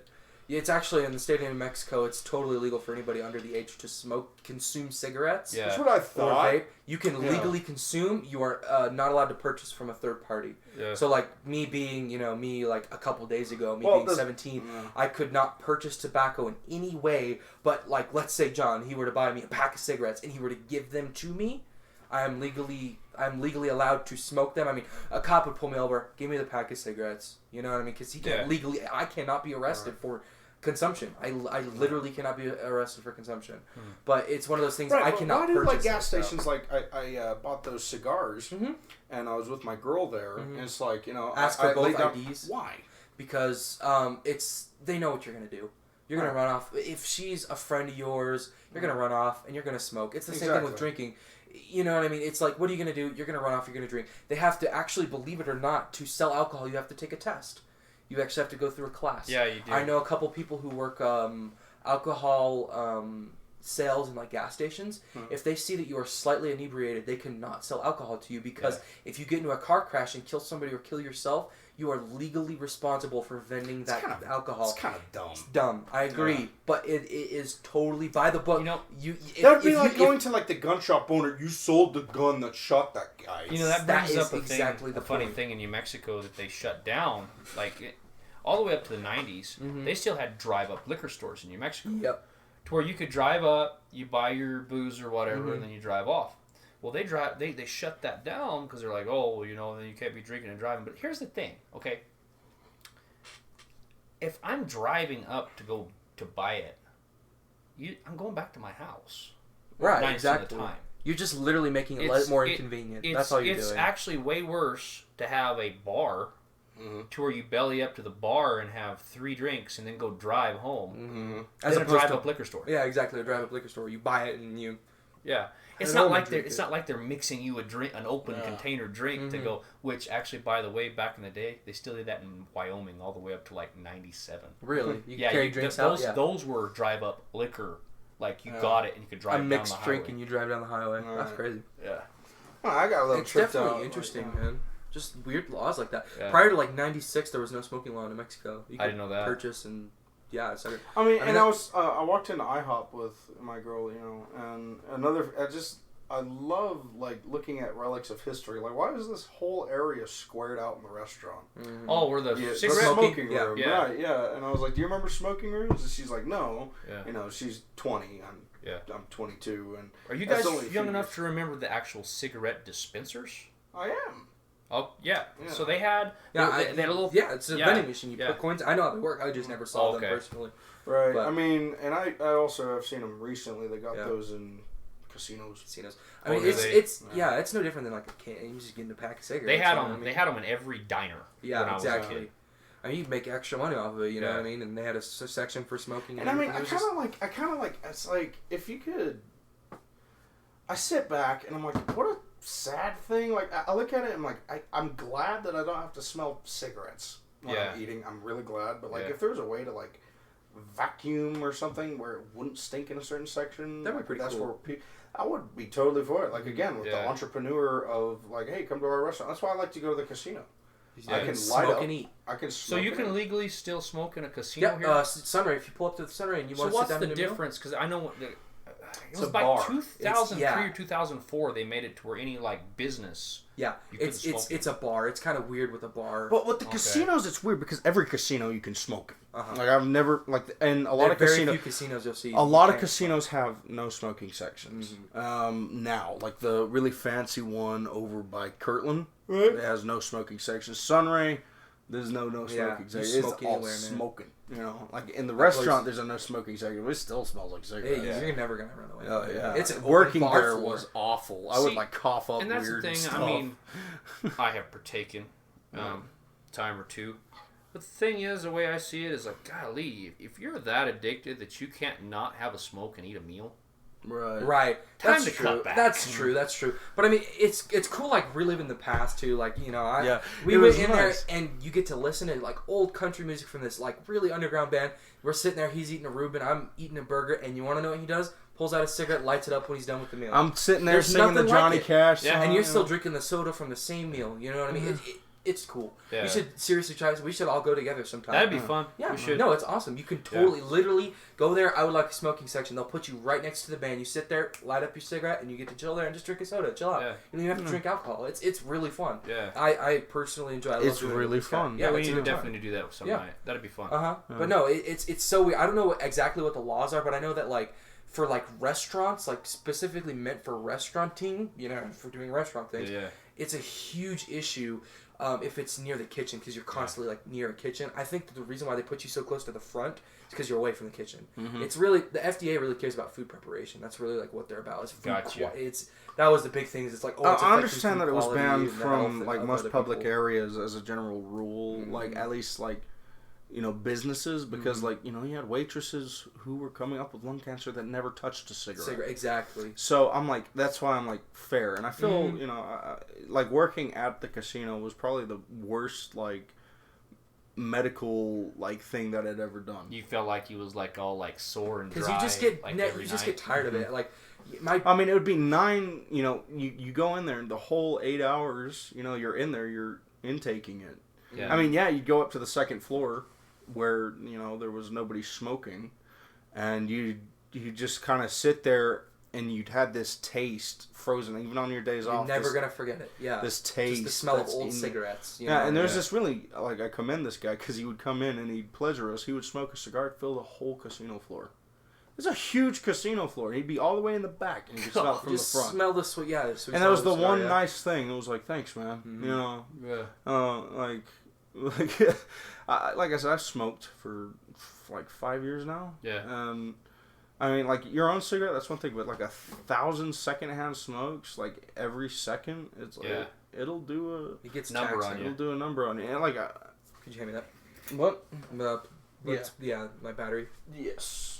I thought she was pointing at the thing. I was like, uh-oh, did we turn off? No, we're good. I'm all paranoid. No, dude, we had a bad one, that one. No, I've been checking on our chat really just to check on it. And we're Yeah. still. No, so we're good. By the way, if anybody's listening to us, like, comment, and subscribe. Tell us what you Yes. think. Tell us what you think, man. I do love, this is like the second one, I do love talking about smoking. It's like It's a very controversial thing, you know. Oh, especially nowadays. Rather that be vape or just the old-fashioned tobacco. Like the fact, listen, man, like, yeah, I don't, like, I talked about this, I don't want to be eating my meal and some dude ride by on a skateboard and blow his pepperoni smelling ass vape in my face. Yeah. Because, it's like, you dick, you know. Yeah. But it would be the same thing with a cigarette. But, like, at the same time, it's like, you know, a dude who's, like, sitting there on the sidewalk smoking on a vapor pen, smoking on a cigarette. In Durango, he could be fined, like, $500. Yeah. Not bothering a damn soul. Well, that's just it. They've actually demonized tobacco more than they have pot. Yeah, it's really weird that, like, the cultural shift, you know what I mean? Yeah, yet pot's still legal, which is like, well, I like going back again to, sorry, that made me jump a little bit. Yeah. Skinwalker. Going back to, the 60s and stuff, you know, how everybody smoked. Mm-hmm. It would have been a faux pas, even though everybody just smoked and drank. But if you'd have pulled out a joint and lit it up, it would have been like what are you doing? Yeah. You are in public. You effing maniac! Yeah. Psycho! Durango actually allowed you can actually like carry, obviously that's easy, but you can openly consume marijuana or mushrooms as long as it's not on a public park or like public, like federally owned. So they made like shrooms legal there too? Yeah, you can carry shrooms on you in Denver. It's a city sanctioned thing. Well, okay, you can in carry San them. Francisco. How do you buy them? You still got to buy them illegally? That's a good question. I think you can buy them legally. I don't know. Okay. Denver's weird. I know San a lot. Francisco. Listen to I this. know You want a to lot. hear something crazy? San Francisco, you can openly consume any drug you please. It is a misdemeanor, and so cops won't even worry about it. Did you hear the thing in San Francisco now they did about the breaking car windows? No. So they made it a law now, or not law, they just won't prosecute. They won't prosecute anybody in San Francisco if some thug comes up, sees your iPad in your car, busts your window and takes it. They will not prosecute him because you shouldn't have left valuables in your car. That's Wow. how stupid That's what they have gotten happens- in that's what San happens. Francisco. The turtles are dying from straws. What? Did they ban straws? Oh, Yeah. yeah, I mean, okay. Yeah. It's just kind of funny. It's like, man. Well, I mean, look at these socialist hellholes. Chicago, San Francisco. It's probably the same in Chicago because it's like you have such a rampant crime. You have such a rampant crime because That you have to make crime legal. you have Because to, it's so backed You up. can literally take a crap in the street Yeah. in San Francisco, Uh-huh. and you won't get in Exactly. trouble for it. Open homeless. I mean, there was a video on CNN of all places. I believe it was CNN. And they showed, like, San Francisco. There is, like, literally, I watched somebody shoot up heroin in a subway. They were literally just sitting on the subway because it has such a high homeless population. Yeah. Literally just shooting up heroin, and you saw his head drop, and you know what I mean? He was gone. You know what I mean? He was high. He was under the effects of heroin. He was there for a Wow. while. You see people with needles hanging out of their arms, just hanging out on subways. There goes the I'm just can. gonna leave it. Yeah. Just gonna leave it on the ground. But like it was just crazy to me. It's like, man, San Francisco, you can openly consume any drug you please. Like it is Because crazy to me. among all that, like you have to make room for the stuff that's like the big thing, like homicides and Right. God knows what else, my friend. Yeah. Right. You know, because that's what happens when you have Such an influx of just crime and this is what happens too. Is you also like imagine the medical that's backed up. Someone's ODing. Well, that. I mean, you also have to consider too. I mean, there's such a backup of ODs that gets to the point where people just start dying because they just can't get to them in time. You know what I mean? because they Like have like 90%. someone got shot, so they're gonna go concentrate on someone. Exactly. You know, and it's like A&E is awesome. There's the A&E is like it's a channel I watched. It was like a emergency like rescue things. Like they have fire, policemen, and EMTs. 90% of the time you're seeing an EMT, they're waking somebody up from Narcan. Somebody in the bathroom, they were a returning heroin addict because they got big thing actually with heroin actually is opioids. Believe it or not, synthetic heroin is opioids. Both of my family members were extremely addicted to opioids. But a big thing from that is they go from heroin to opioids because you know it's like they got off heroin. Like finally, thank God I got off heroin. It's a hard habit to kick. You know what I mean? Opioids are a lot easier to get a hold of. I mean, it's kind of maybe cheaper. It depends. It's kind of a. So you're talking about opioids like medical? Percocets, hydrocodone, oxycodone, things like that. Like you know anything I that's. remember playing games with you when you had that surgery. Yeah, and they gave you no. oxycodone. awful. You know, scariest. dude It was- is so like Was it? it's so easy to get addicted to something like This that. dude was high off his rocker. I mean, playing it's so. he was like staring. At It's it's really weird, man. Like it scares me because especially with my lineage being easily addicted. I have a lot of drunks, man, that are actually open alcohol addicts and opioid addicts. You know what I mean? It's a hard thing, but they go from heroin. They finally get off heroin and they break their leg. They break their leg and the doctor's like, well, here, take these. You know what I mean? It's oxycodone. And so they get to the point where it's like, man, my pain's, you know, I'll just pop another tablet. They think it's, you know, either ibuprofen because A, they're ignorant, or ignorant as in lack of knowledge, not as in stupidity, lack of knowledge. And they take another one and they're like, man, that feels just like how I liked it. You know what I mean? It's synthetic heroin. Man, you know, I'm going to take 3 this time. You know what I mean? And they're like, man, I can't get a hold of opioids anymore because the doctor cuts you off because they know you're addicted. So they'll either cut you off and you go over to heroin. You'll start doing heroin, and they take their same dosage that they would normally take as heroin when they were old heroin addicts, dead, heart attack. As soon as you think you have the cure, man, that's how they die. I mean, there's this awesome guy I like to listen to. He's a rapper. It's called Weird Science with 2 E's. Hardcore atheist in a lot of his music, but he has this song called 10 Smack Commandments, which is smack is another word for heroin. And, you know, he goes through everything, even to sexual relations with heroin addicts, how awful it is. You know, mixing needles and, you know, sexual relations is a piss poor idea. You know what I mean? The big thing, STDs are shared easy. You know what I mean? The reason why it's easy for me to talk about it is because in high school I went through drug courses. In New Mexico, you're required to take a health class to graduate high school. And so there's a huge drug portion in a quarter where you dedicate your time to learning about drugs, adverse effects and stuff. I mean, even down to something, this dude told us about something called cotton fever, which is absolutely interesting. So whenever you actually, you have to filter heroin through a cotton ball. So you heat it up on a spoon, obviously, you put a cotton ball in there, soaks it up, and you draw it through the cotton ball. There's an odd chance that you'll get a fabric of cotton that draws through the needle, and whenever you shoot it up through your veins, it actually goes through your body, and once it hits your heart, you have something called cotton fever. You will actually develop a fever, and you'll have flu-like symptoms. Wow. Hardcore, man. But, like, the thing with addicts, man, is, like, it is... Both of my parents were addicts, you know what I mean? One of them, opiates, and the other one was any drug that she could get a hold of. My mother was very, very into drugs. She has a wonderful testimony. She's a beautiful human, totally 100% clean now. Praise God. You know, glory be to God, man. She is my mother now, and it's amazing how much of a life change it is. But it's going from seeing this person, it literally consumes you. Like, when my mother was there, she was never there. And when it wasn't heroin, you know, there was times where in my life I can recall her being pale, skinny, not a human, you know, a shell of a human, you could argue about. Exactly. I mean, it was that. And it was younger me didn't know. But as I got older, I realized that, you know, it moved on to alcohol too, and you moved on to opioids. That was what came after the alcohol was opioids. But, you know, when they were there, they were never there. You know what I mean? That was the hardest thing. But they typically, it's an endless cycle. So it goes from opioids to heroin to methadone to, I mean, it's a circle. It's like a circle. So what's your guys' opinion of the excuse of marijuana being a gateway drug? That is a good one. I heard it. I had a great argument for this, and it's really late in the night, so So did your mother and father start on marijuana?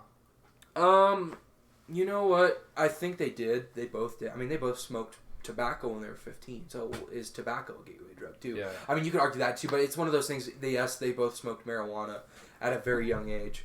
But I also think it's one of those things where, I mean, even lack of knowledge is huge. Like, out of all of the drugs that I would, you know, consume openly, I think that the worst one that I can imagine are ones like that. That is literally, like, 9 times out of 10, if you try methamphetamine, 9 out of 10 people will get addicted instantly, that first hit. Wow. It is literally, like, you will search for it no matter what. Your brain is... that hardcore. It is so hardcore that it is literally a death. You have stamped your life away. It is crazy to me, man. Like, the same way with crack cocaine. It can be so addictive to the point where you can't stop, man. And a lot of people die from it, man. You got any more of that? Exactly. That classic, What is I got these cheeseburgers, man. Yeah. It's a different movie. Yeah. They will literally try and sell you anything, man. You know, it is just appalling to me. It's so. Get a hit, man. Yeah, I got these shoes, man. Was it the guy in like Britain who was like crying? Please, man, please. He was like genuinely angry. Like, but it's Why horrible. am I But laughing? It's awful. Also, it's crazy because you can't just go cold turkey. Yeah. Because you will die. You will literally die. Withdrawal will kill you. That's what I mean. It's like, it's so bad. You know, alcohol, heroin, methamphetamine. Your body gets so dependent on it. You will literally die. It's awful. Mm-hmm. And the interesting thing is like there's dopamine receptors in your head, right? So you have the best way to describe this is like a pipe, right? You have like maybe I think we learned like there was maybe 2 or 3 pipes that are open in your brain to receive dopamine, right? Dopamine goes through, you're like, oh, feel good drug, you know what I mean? It's like, oh, I did something good. Smoke tobacco, smoke marijuana, I get a release of dopamine. It's like, oh, that was good, you know, I had a sexual relief. That's just what happens. You get congratulated, you get dopamine. It's normal. So with methamphetamine, yay! Yeah. Anyways, whenever you're shooting up methamphetamine, it's such a high release of dopamine where you're like, yes, you know what I mean? That is what's addictive. It's the feel-good drug. That's what makes you get lost, you know what I mean, in a trance. And so what happens is addicts can never really achieve that same level of happiness, that same high ever again. Because what happens is your brain gets attuned to where you get so much, your gland is producing so much dopamine that your receptors, you lose pipes, you know what I mean? I have so much going in that I need to regulate it to the point where it's like, oh, I only have 1 pipe left, you know, one inlet left for dopamine, to the point where if I get too much dopamine again, I'm going to cut that pipe off because I'm getting too much. So I'm literally going to die because of what happens. It kills brain cells. And eventually addicts will get to the point where they can't get the same high. They'll shoot it up in their jugular just to get it to themselves as fast as humanly possible. They'll shoot it in their jugular. It's literally just to get it in their body as quick as possible. God, that's crazy. It blows my mind, man. And the fact it's so hard. You know what really bothers me is that there's kids. There's kids. There's kids. What was that? You okay? You get touched by an angel? Yeah. I felt something. It's a bit freaky. Maybe. No joke. Like something touched my neck. Could have been the door hinge? Maybe. I felt like it was a finger, like that. That's freaky. I'm not even joking. Well, great. My house is haunted now because all this talk of freaking heroin. Heroin, Your man. aunt's knocking on the door. You got crack addicts from the past coming the in, hair on man. the back of my neck stand up. That's Yeah, man. freaky. That's man. freaky. I need to I stop. rebuke you in Jesus' name. Right. Get out of here, Crap buddy. out of here, man. My dad, speaking of demons, we got a lot of stories. Are you in a rush to get out of here, War Spirit? Nope. Okay, I got a lot of stories, personal stories. I can do it at least 30 more minutes. Okay, very good. Well, I don't plan to be out here that much longer. But anyways, what I mean, my father and I have both shared in very interesting, I would say, dimensional shifts, because, Really? well, it all started, I would say that house and that way is haunted. That's what I would say, because there's been so much weird crap. Me and him had something happen. Weirdest in that house. experience of my life, man. Really? To this day. Yep. And I'll talk about that one. I believe in the dimensions, man. I believe that there is creatures that are very real and they will haunt. If you let them in your house, they will come. Yeah. That's like like people are like, oh, I want to play with a Ouija board. I'm like, nowhere near my house. Yeah. I said, you get that shit out. I don't play around with that because I believe Ouija boards are silly, but I'm not gonna invite anything of demons. I was gonna say, what you do is house, you're inviting that into your home, and demons know that, and they know that the Ouija board is bullcorn, but Right. they use that to be able to come in. It is just a silly board, right? But it's the whole thing, and maybe a lot of people their mind tricks them because but it started when I was a kid. My dad, I always got a kick out of it because he when he heard like the slightest noise, he'd run all the way from his room on the entire opposite side of the house, all the way to my room wearing nothing but whitey tighty, sometimes butt naked, and all he's got is his 357 stub nose. Yeah. I heard something. Get the flashlight. I got my flashlight. We run around and, we'd look for whoever's trespassing, whatever. We had a big property out there. We still do. Yeah. But this one time, me and him were sleeping and stuff, and both me and him got woken up by this. Someone's laughing on the roof. Yeah. Like evil laughter. Yeah. You know, it was like 2 footsteps. You could hear like, and then you could hear like these 2 voices like talk, and then they started like this evil laugh, and it was weird. So my daddy runs up. He's like, "You hear that?" And I was like, "Yeah." So we're sitting there, and they're still doing it up there while we were talking in the house. You know, we're being quiet, trying not to scare them off. And we get to the back door. We open the door, run out there. It was gone. Nothing. We have a really high roof. You can just jump off it. We didn't have any ladders up Yeah. or nothing. And if someone jumped off it, we would have heard away. You know, Yeah. nothing. Yep. Happened to us like 3 nights in a row. This crap. You And know, eventually, my dad ran out that door. Jesus! At the Yep. top of his lungs. Never again. Mhm. Never again. you know, I've had it happen to me when we're getting ready to do some kind of like big event. Yeah. Because me and Brandy have done a lot of kids ministry over the years. Yeah. And back when because we went over to Bloomfield Assembly for a while when we first got married. Bloomfield's haunted, man. And we did this big outreach to a bunch of kids, and like we did a vacation Bible school, and then Wednesday night was supposed to, when we usually have, was the last night of this big Bible school thing that we did. Well, the night before, so Tuesday night, we're sleeping, and we hear that same kind of noise and then walking on top of our roof, and like we heard something land and then walk and then jump off the side of the house. Right. I'm like, what? Because it was loud outside when it hit. Like it was somebody. Like it was heavy. It wasn't a cat or something like that. A body fell out of. So I come out with my Mossberg 590 rack with my flashlight, and I'm going around. I go around the back, and there's nobody there. No tracks, no nothing. And I'm like, that's weird. So me and Brandy, I said I had been demonic, and she's like, oh my gosh. And I was like, well, we got this going on. So we prayed about it. We prayed, and bless the house, Jesus, protect us. Went back to bed. Thought nothing of it. So the next morning, our 2 teen helpers that are all the way on other sides of Bloomfield had the same thing happen. It visited each one of us. I wonder if that was the same thing. Because it's very weird. So what we did, and I know that people say, it sounds crazy. I've always been one. I want to write a sermon that's called Insane. It's called Insane. That's going to be my thing. It's like I want to be able to walk in hospitals and be like, don't worry, that sickness doesn't touch me. Yeah. It can't. And it's like, that's insane. What are you doing? I have faith. Yeah. I want to call it like insane faith, but like for the shock of it, I just want to call it insane. Yeah. And but there's stuff like that. So we put 4 oil rags, virgin oil. We prayed over them, and we put them on all 4 corners of our property. And we do that now and again. And now we have like like one of the old Jewish horns. Yeah, shofar. A shofar horn. It sounds cool. Oh, yeah. I actually figured it's loud. It all echoed through the canyons. Loved it.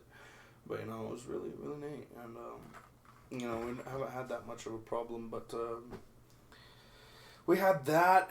I've heard, because it's kind of interesting. I think this one could have been an angel. It wasn't one I was really scared of. It was really weird. This was the second time. It was 3 a.m. I just woke up.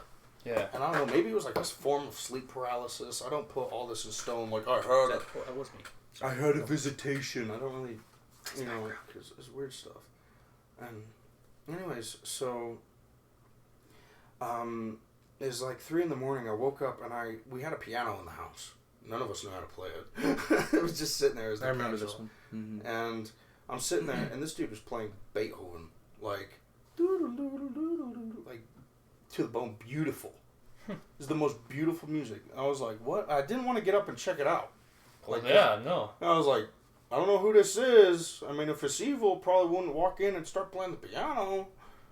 And I just kind of sat there. I'm like, it's kind of weird. And so, I was like, and I just went back to bed. And so I got up and I said, and I went to my parents and my sisters. I said, none of us know how to play the piano. I know some of us kind of took lessons, but nobody knows how to play, I said, who was playing the piano last night? It was beautiful. And they're like, what? And I was like, someone was playing the piano at 3 a.m.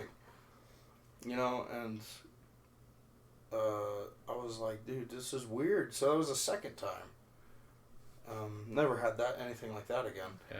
But the most recent one was, this guy is witness to it. My buddy no, Edward it here. was This pretty was crazy. weird, and you know, I've always so skinwalkers. If you've done much studying under the Christian faith, most people who are Christian have the common belief that they are demonic priests. So what they do, they're not so much themselves actors of like slaughter and stuff like that. They bring demons. They summon. They come, like, you know, when the witch doctors do things, they'll come and they'll they'll So these summon. are people that are summoning. Well, Yeah, and they can that. morph, like in the Native American religion. It's like they can morph from animals, and it's like I can't remember what. I'm not saying that skinwalkers that they're demons, but Right. they're like a different tier, they're like a higher up. Mm-hmm. Gotcha. So, because I don't think really people would be given that access, or Right. permission. Like, I don't think our dimensions allow that. Yeah. I mean, I think, you know. Well, I was thinking maybe possession. Maybe. Right. Yeah. But maybe that's the whole thing. But, like, I mean, with that, so a common way that I've heard that skinwalkers communicate is whistles. Mm-hmm.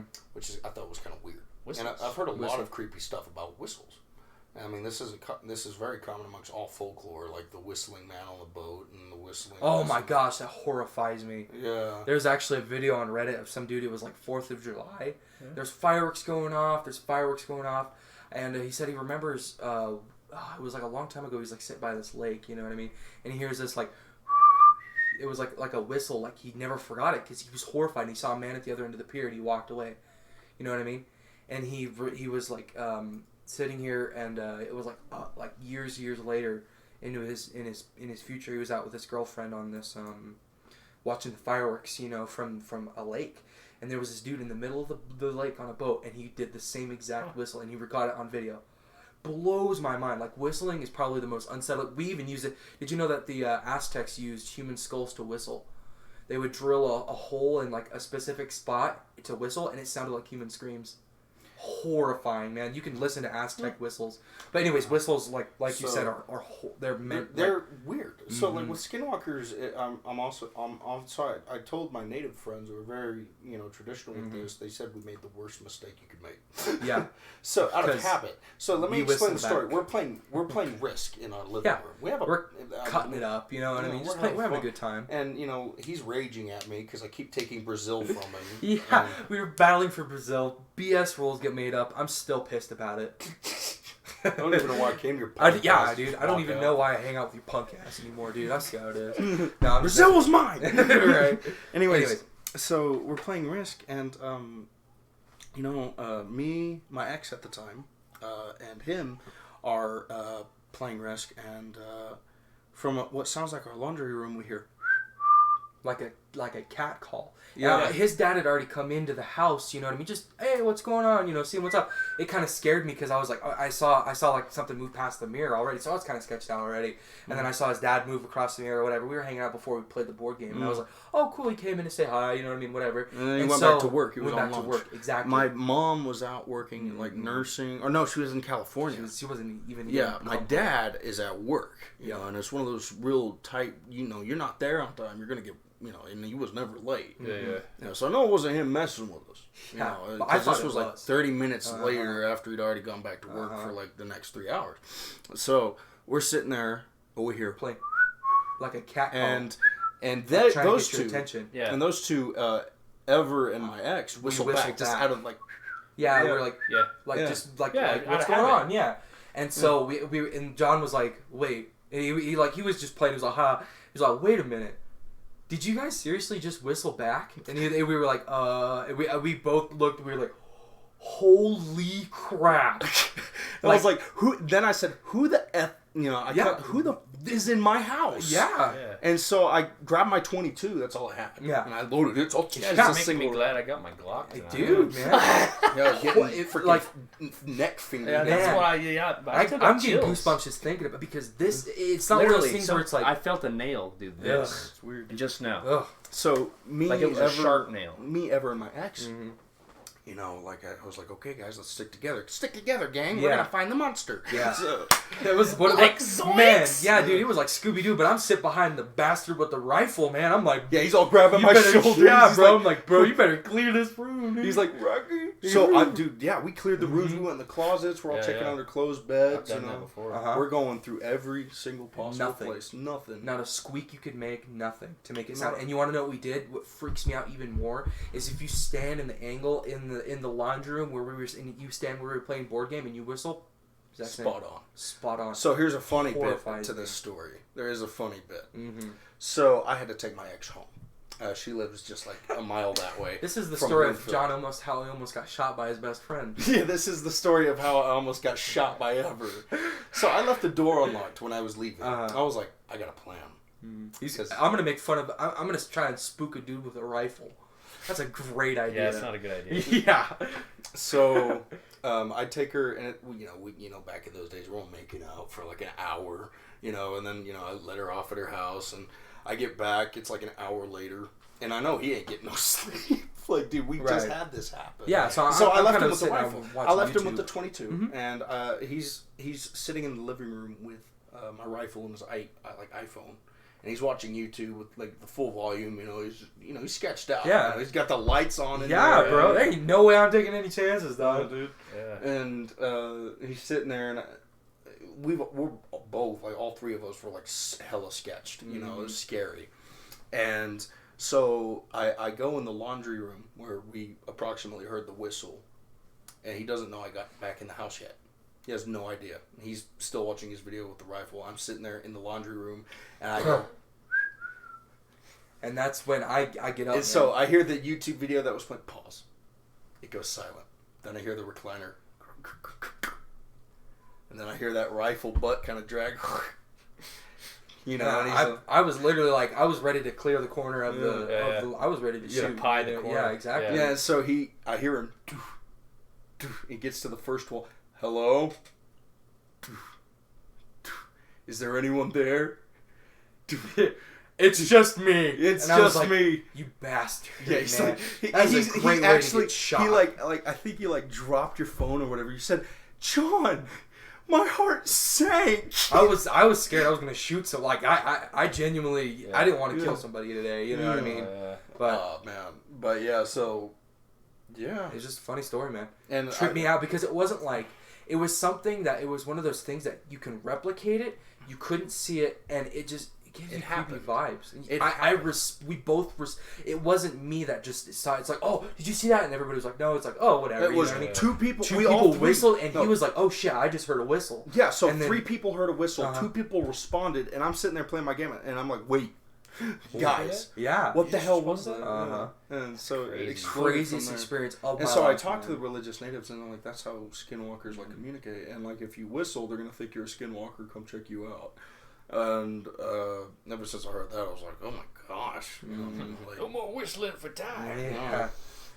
Crazy. So man. that was just thinking about it now, I'm kind of creeped. Like, dude, I kind of want to turn on some Christian death metal, for a couple hours, scare those demons out. Yeah. I actually want to do that, because there's so much. There was going on. definitely something that just touched me. That's I don't freaky, know dude. what that was. Yeah, man, that's freaky. Like it was messing with me when But, it just, hey. a lot of stories, like my dad, the first encounter he had, I think he was 17, and he was at his grandma's house in Phoenix. No, sorry, not his mom's house, my grandma. He's at his mom's house in Phoenix, and they had this dog, and it would stare at the corner of the room and growl. Animals scare me, man. Yeah, My kids have seen stuff. Yeah. When my oldest daughter was, oh man, she had to have been maybe 3. She kept coming into our room, and I was like, oh no, you need to start sleeping in your own room. And she said, but the crot is in there. The what? The crot. Oh, get the hell out! Yeah. My back just, dude, I have goosebumps. And I said the crot. And I said he's tall and he's black.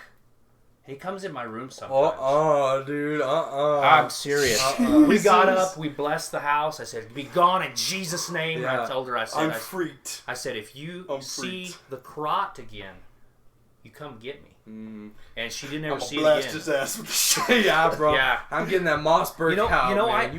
I got a spiritual lesson for that though. About okay, so I'm huge on the Second Amendment, as you two I'm sure already know.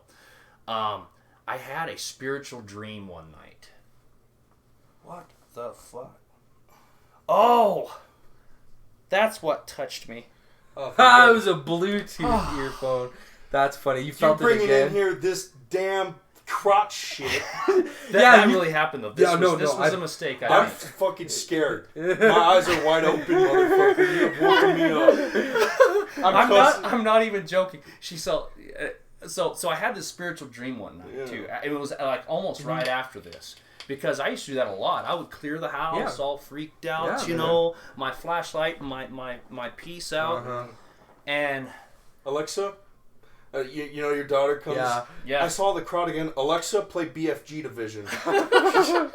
So I wake up in this dream because where our house used to be in Bloomfield, you could set up from our bed and you could see our front door. Yep. Fuck Bloomfield. Sorry. I hate Bloomfield. That place is hot. It's cursed. I hate Bloomfield. So I woke up and there's this dark hooded figure, the Grot, staring at me in our doorway. Yeah. So I grab my Glock, and I always keep it in condition 2 when I don't have it holstered. That means you got to rack around. Because that way I figure, I got to wake up enough to actually be able to shoot something, so I don't end up accidentally shoot somebody. Right. So in my dream, I grab my Glock, rack around, and then it hit me. I felt God tell me, "You're using man's weapons. You need to use spiritual weapons." And then I pulled back. I said, "Be gone in Jesus' name." And I woke up, and I was sitting up in bed, staring at where it was. Right. It really happened. That's not okay, man. I don't like that.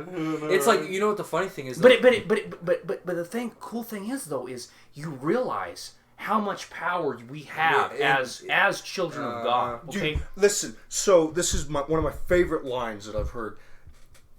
Dude, the King, so powerful that when his name is said, bowing takes place on 3 realms: heaven, earth, and hell. Yeah. And the fact, wait, hell? Yes.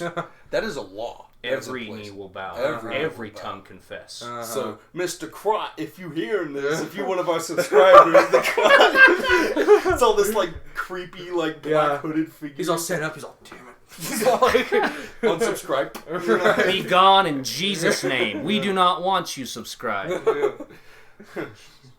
So, and that's very real. My father, he had something when he was staying in his first trailer. After I think he just got married with my mother, and he felt something at night walk up to him, he felt its presence. He wasn't awake, but it went and blowed in his face. And knowing my dad, you wake him up like that, he's gonna boom, he's gonna smack you quick. Yeah. Like any man, you do. Yeah, exactly. He swung fast, boom, and there's nothing there. Just air. And he went to bed again. That was weird. Must have been a gust. And he went to bed, did it again. Crazy. And that's, he was barely saved at that point. He's like, Jesus. And again, stopped. You know what the funny thing is, though, man? Even atheists believe in demons, man. That the crazy thing to me is, there's this documentary on sleep paralysis, which is horrifying. I don't think I've ever had it happen to me. It's demonic. It's evil.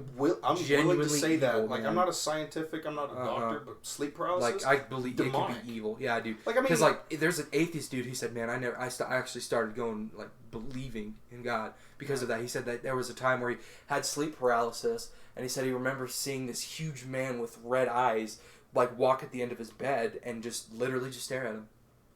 It was just he couldn't scream. He has a mouth, but he can't. He's literally paralyzed, but your eyes are open. Yeah. You literally just can't do anything. It's you're chained by. You are chained by your body.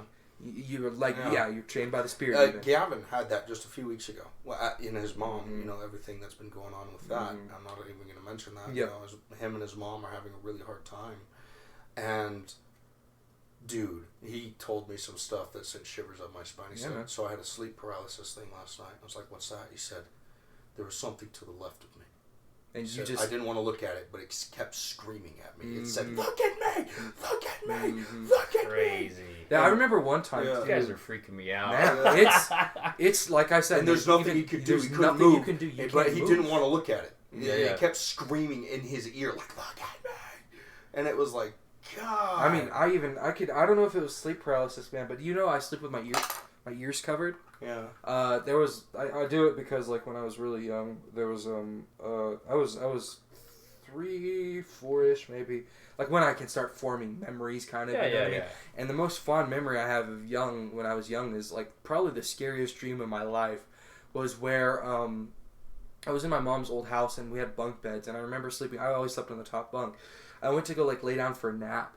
And I remember going to bed, but it was weird because like I kind of it was like a thing where I was awake in my dream, but I wasn't. You know what I mean? It was like a cross dream state, to the point where it was weird. There was like somebody who like walked into my room. It was some dude with like kind of like blonde, like short cut hair with like a literally kind of like like a comb up. You know what I mean? It had like that faux hawk kind of looking head. You know what I mean? Yeah. Literally walked into my room, looked at me, and just walked up to the I was laying like this, right, and I'm facing the doorway, because you can see the front door of my room. And I remember him walking up, like, literally, and he just comes face to face with me, and he just screams. And it just scares me awake. It was, like, one of those things where it just scared me awake. And since then, like, even in my teenage years, I always cover my my ears, because I wake up to noises that are just super loud, like... Right. It's like, I wake up My ass screaming. knocking cans around. Oh my gosh. Awful. This dude's horrible. Never, like... He literally, like, I swear it was. I made fun of him the next. It was you. I know. It was you, because I'm like really like loud noises, man. Oh my gosh, awful, man. Like it's horrible, but like, cause I swear it was like he like finished the soda and was just like, huh. Like it was so loud. I made fun of John. I was like, John. I walked in the room. They were both awake. You know what I mean? They were hanging out or whatever. I like took a drink from my soda. I'm like, oh yeah, Ever's asleep. It was just so. I was like, man, you can literally not sleep around you, can you, bro? Yeah. Man, it was just like scary stuff like that. But like, how about the time like when your brother was like watching a show or something? Yeah, I actually shot up. I guess I sleepwalk too sometimes, which is pretty weird. Some funny stories. Yeah, with it, but... brother's watching YouTube. I'm watching TV. I was watching TV. I like fall asleep on my back.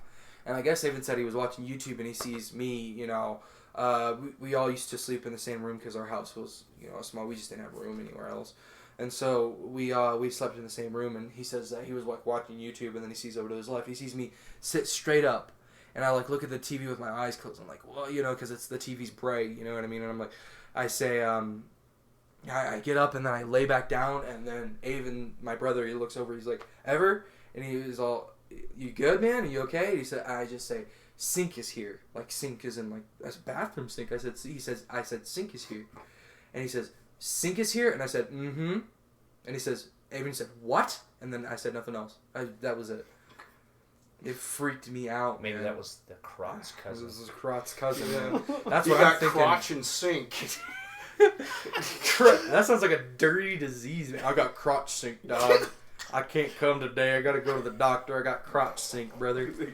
But no, what else was there? There was another crotch sink. Yeah, there was another time where I was sleepwalking too, but it actually slept walk with at camp. It's actually a really funny story. So can I tell that? Go Like, for you it, think man. it'd be good for the podcast? So, this was weird. Like, this was the first time I really got to know like Ever. It was when the first time we were like hanging out. I was annoying and I was 12. Oh yeah, so he was 12 years old. I was 16. Yeah. And I'm laying there, and I'm just kind of like trying to sleep. It's like kind of like after lights out, and everyone's had a pretty eventful day. Everyone's pretty much asleep. Right. And I've always had trouble sleeping anyway, so I was up, and I felt like there was someone looking at me. And I just kind of opened my eyes, and there's a pair of tighty whities right in front of me. So I shoot back. I'm like, what the hell? And I look up. I'm like, and it's Ever. He's standing there in his tighty whities. I don't remember. Yeah, he doesn't remember this. And I was like, Ever, what are you doing? And he's like, what are you doing? I was loud too. Yeah, he's loud. I was like, Ever, what are you doing? It's lights out. And you're like, why are you whispering? And I'm like, what the hell? So I'm like, Ever, you should go to bed, dude. And he's like, just like grunts, and I was like, okay. And he walks out like towards like in the direction of like the girls' dorm, which is across the way. And he's in the center where like the ping pong tables are at. I followed him out. I'm like, ever you're gonna get in trouble, dude. What are you doing? Because I didn't think he was like the type to like walk around at the night. He was like, you know, as he is now, kind of like, you know, straight edge kid. Yeah. You know, and so I'm like, Ever, what are you doing? He's like the only other one awake. And he's like, what do you mean? I'm like, it's bedtime. Go to bed. And Ever's like, what? I said, it's bedtime. Go to bed. And he looks at me and goes, fuck you. Straight in my face. Because I don't remember doing it. It's I was like, I don't remember doing that. I was like, Ever. I never did this. I was like, dude, what the hell? And I was about to give up. I was like, whatever, man. But I said, but you need to go to bed. And then he's like, oh, okay. So, you know, he's not in his mind at that point. I knew it at that moment. I was like, oh, this guy's sleepwalking, dude. You should have woke me up, like, shook me in. Yeah, dude. But, like, I was like, and he said, okay, I'm going to go to bed. So I go back to my bed to, like, lay down. And I'm watching him because he's on the second bunk. I'm right under him. And he's, like, climbing up there. And he's like, eh. He makes this grunt. He just whap on the cold concrete. Yeah. He just falls. And that's, like, when he, like, kind of comes to. I don't remember any of it, like, man. and he was like, what the hell? And then he just was like, that was weird. And he just gets back up. And I was like, maybe that was sync. Maybe that was sync. Especially with like, fuck you. Yeah, dude. I was like, man, I'm walking to the girls' dorm, man. Sync. Man, he's got more game than I do, man. Hate to say whities. Shirtless too, man. Murder in the dark. Murder in the dark. Yeah. Right. So that was like, yeah, and that's what started this whole thing where I learned about sync. Yeah. And he never told it. I never I brought told it it, but I don't think you ever cared. And then it was like later, man. We were laughing our asses off. We have a YouTube video. It's on. Just look up Evigilans Ever Sleepwalking. Yeah. There's a lot of vulgarity in it, but it's just two of us. We were playing games at like 3 a.m. And I was like, we were playing Friday the 13th. I was like, did I ever tell you about the time you sleptwalk at camp? And he's like, what? I'm like, dude. Mm-hmm. And totally sleptwalk. You know, it was weird as shit. I told my grandma, and she's like, yeah, I used to sleepwalk sometime. You come in here and sit on the couch. I'm like, why didn't anybody tell me this? It's like, bro, you like literally have like, imagine like not knowing you have like some mental disorder that doesn't affect you. Only like, it's like, bro, what? It's like, I guess I sleepwalk. It's like, you know, it's like when the moon goes full, you know, you like wake up in a pile of dead deer. I was gonna say, you wake up with like hair in your mouth and blood all over you and you're naked. You're like, whoa. Yeah. I'm sore. I hurt. You got like claw marks on your side. Yeah, dude. How did that happen? But, anyways, 1:30. Yeah. You want to go ahead and shut it down? Yeah. So, thank you everyone for listening. This was a fun podcast. I don't get. It was a lot. We jumped around a lot, man, but it was pretty. Well, that's kind of the thing. There's no big releases, so that's why I like us. Like these last few weeks have been a lot of fun because we've been able to shoot around. Like it was like 3 weeks. It was Epstein, and there was huge stuff. A lot of news, and especially with impeachment, it was a good way to start off the podcast. Because like I like to start off with like the stuff that's like the pressing politics, stuff, you know. Mm-hmm. But like it's nice because it's like nobody wants to hear about the president anymore, right or left. Right. Everyone's sick of it, you know. Right. So thank you for listening, everyone. Thank you, Lord, for bringing us together tonight. Please keep us safe from these aforementioned spirits. Yes, Lord Jesus. And there is no power greater than you, Lord. We are your soldiers of light in this world of darkness. I pray for your protection and for your wisdom and for your ultimate guidance, Lord, to guide us in all these hard times, as it is these same small spirits that have come to torment us that control these elites. Lord, I pray that you bring freedom to all the captives. I pray you bless our listeners, bless the ones that don't listen to us, and bless the world tonight, Lord. Thank you for taking care of us. Amen. Amen. So that's the end of the podcast. Thank you for listening.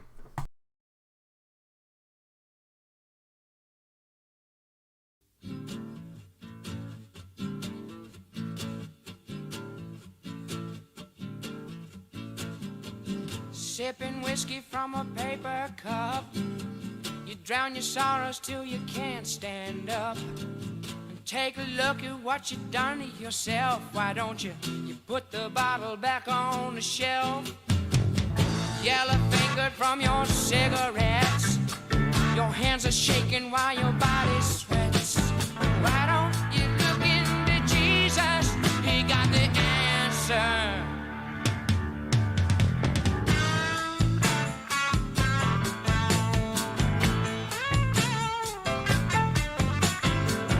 Gonorrhea on Valentine's Day, and you're still looking for the perfect play. You think rock and roll will set you free, honey. You'll be dead before you're 33. Shooting junk till you're half insane. A broken needle in your purple vein. Why don't you look into Jesus? He got the answer. Work all night, sleep all day. You take your money, throw it all away. You say you're gonna be a superstar, but you never hung around enough to find out who you really are.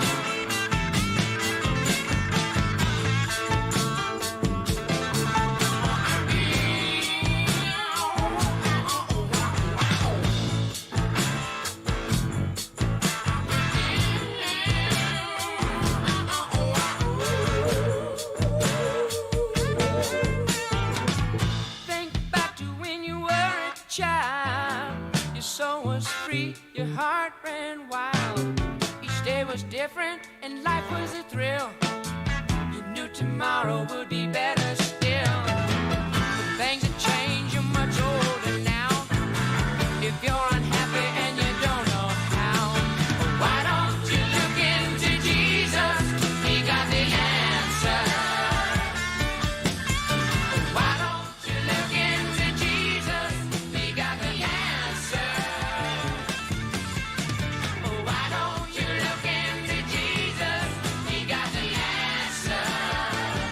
Yes, he does. Why don't you look into Jesus? He got the answer. Check it for yourself. Why don't you look into Jesus? He got the answer. Why don't you look into Jesus? He got the answer. He got the answer.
I was born and raised an orphan in a land that once was free, in a land that poured its love out on the moon.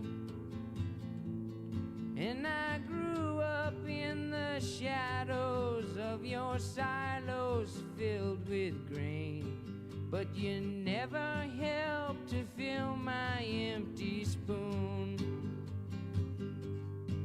And when I was 10, you murdered law with courtroom politics, and you learned to make a lie sound just like truth. But I know you better now, and I don't fall for all your tricks. And you've lost the one advantage of my youth. You kill a black man at midnight just for talking to your daughter.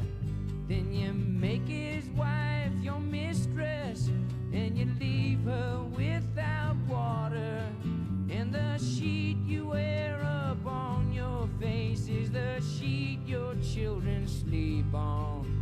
And at every meal you say a prayer you don't believe, but still you keep on. And your money says in God we trust, but it's against the law to pray in school. You say we beat the Russians to the moon, and I say you starved your children to do it. You are far across the ocean in a war that's not your own. And while you're winning theirs, you're gonna lose the one at home. Do you really think the only way to bring about the peace is to sacrifice your children and kill all your enemies? The politicians all make speeches while the newsmen all take notes, and they exaggerate the issues as they shove it down our throats. Is it really up to them whether this country sinks or floats? Well, I wonder who would lead us if none of us would vote.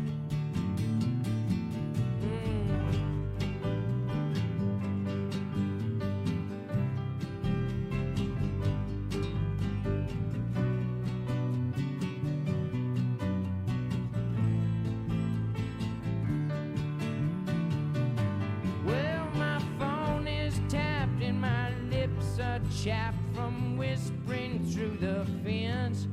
You know every move I make, or is that just coincidence? Will you try to make my way of life a little less like jail? If I promise to make tapes and slides and send them through the mail, and your money says in God we trust, but it's against the law to pray in school. You say we beat the Russians to the moon, and I say you starved your children to do it. You say all men are equal, all men are brothers. Then why are the rich more equal than others? Don't ask me for the answers, I've only got one: that a man leaves his darkness when he follows the sun.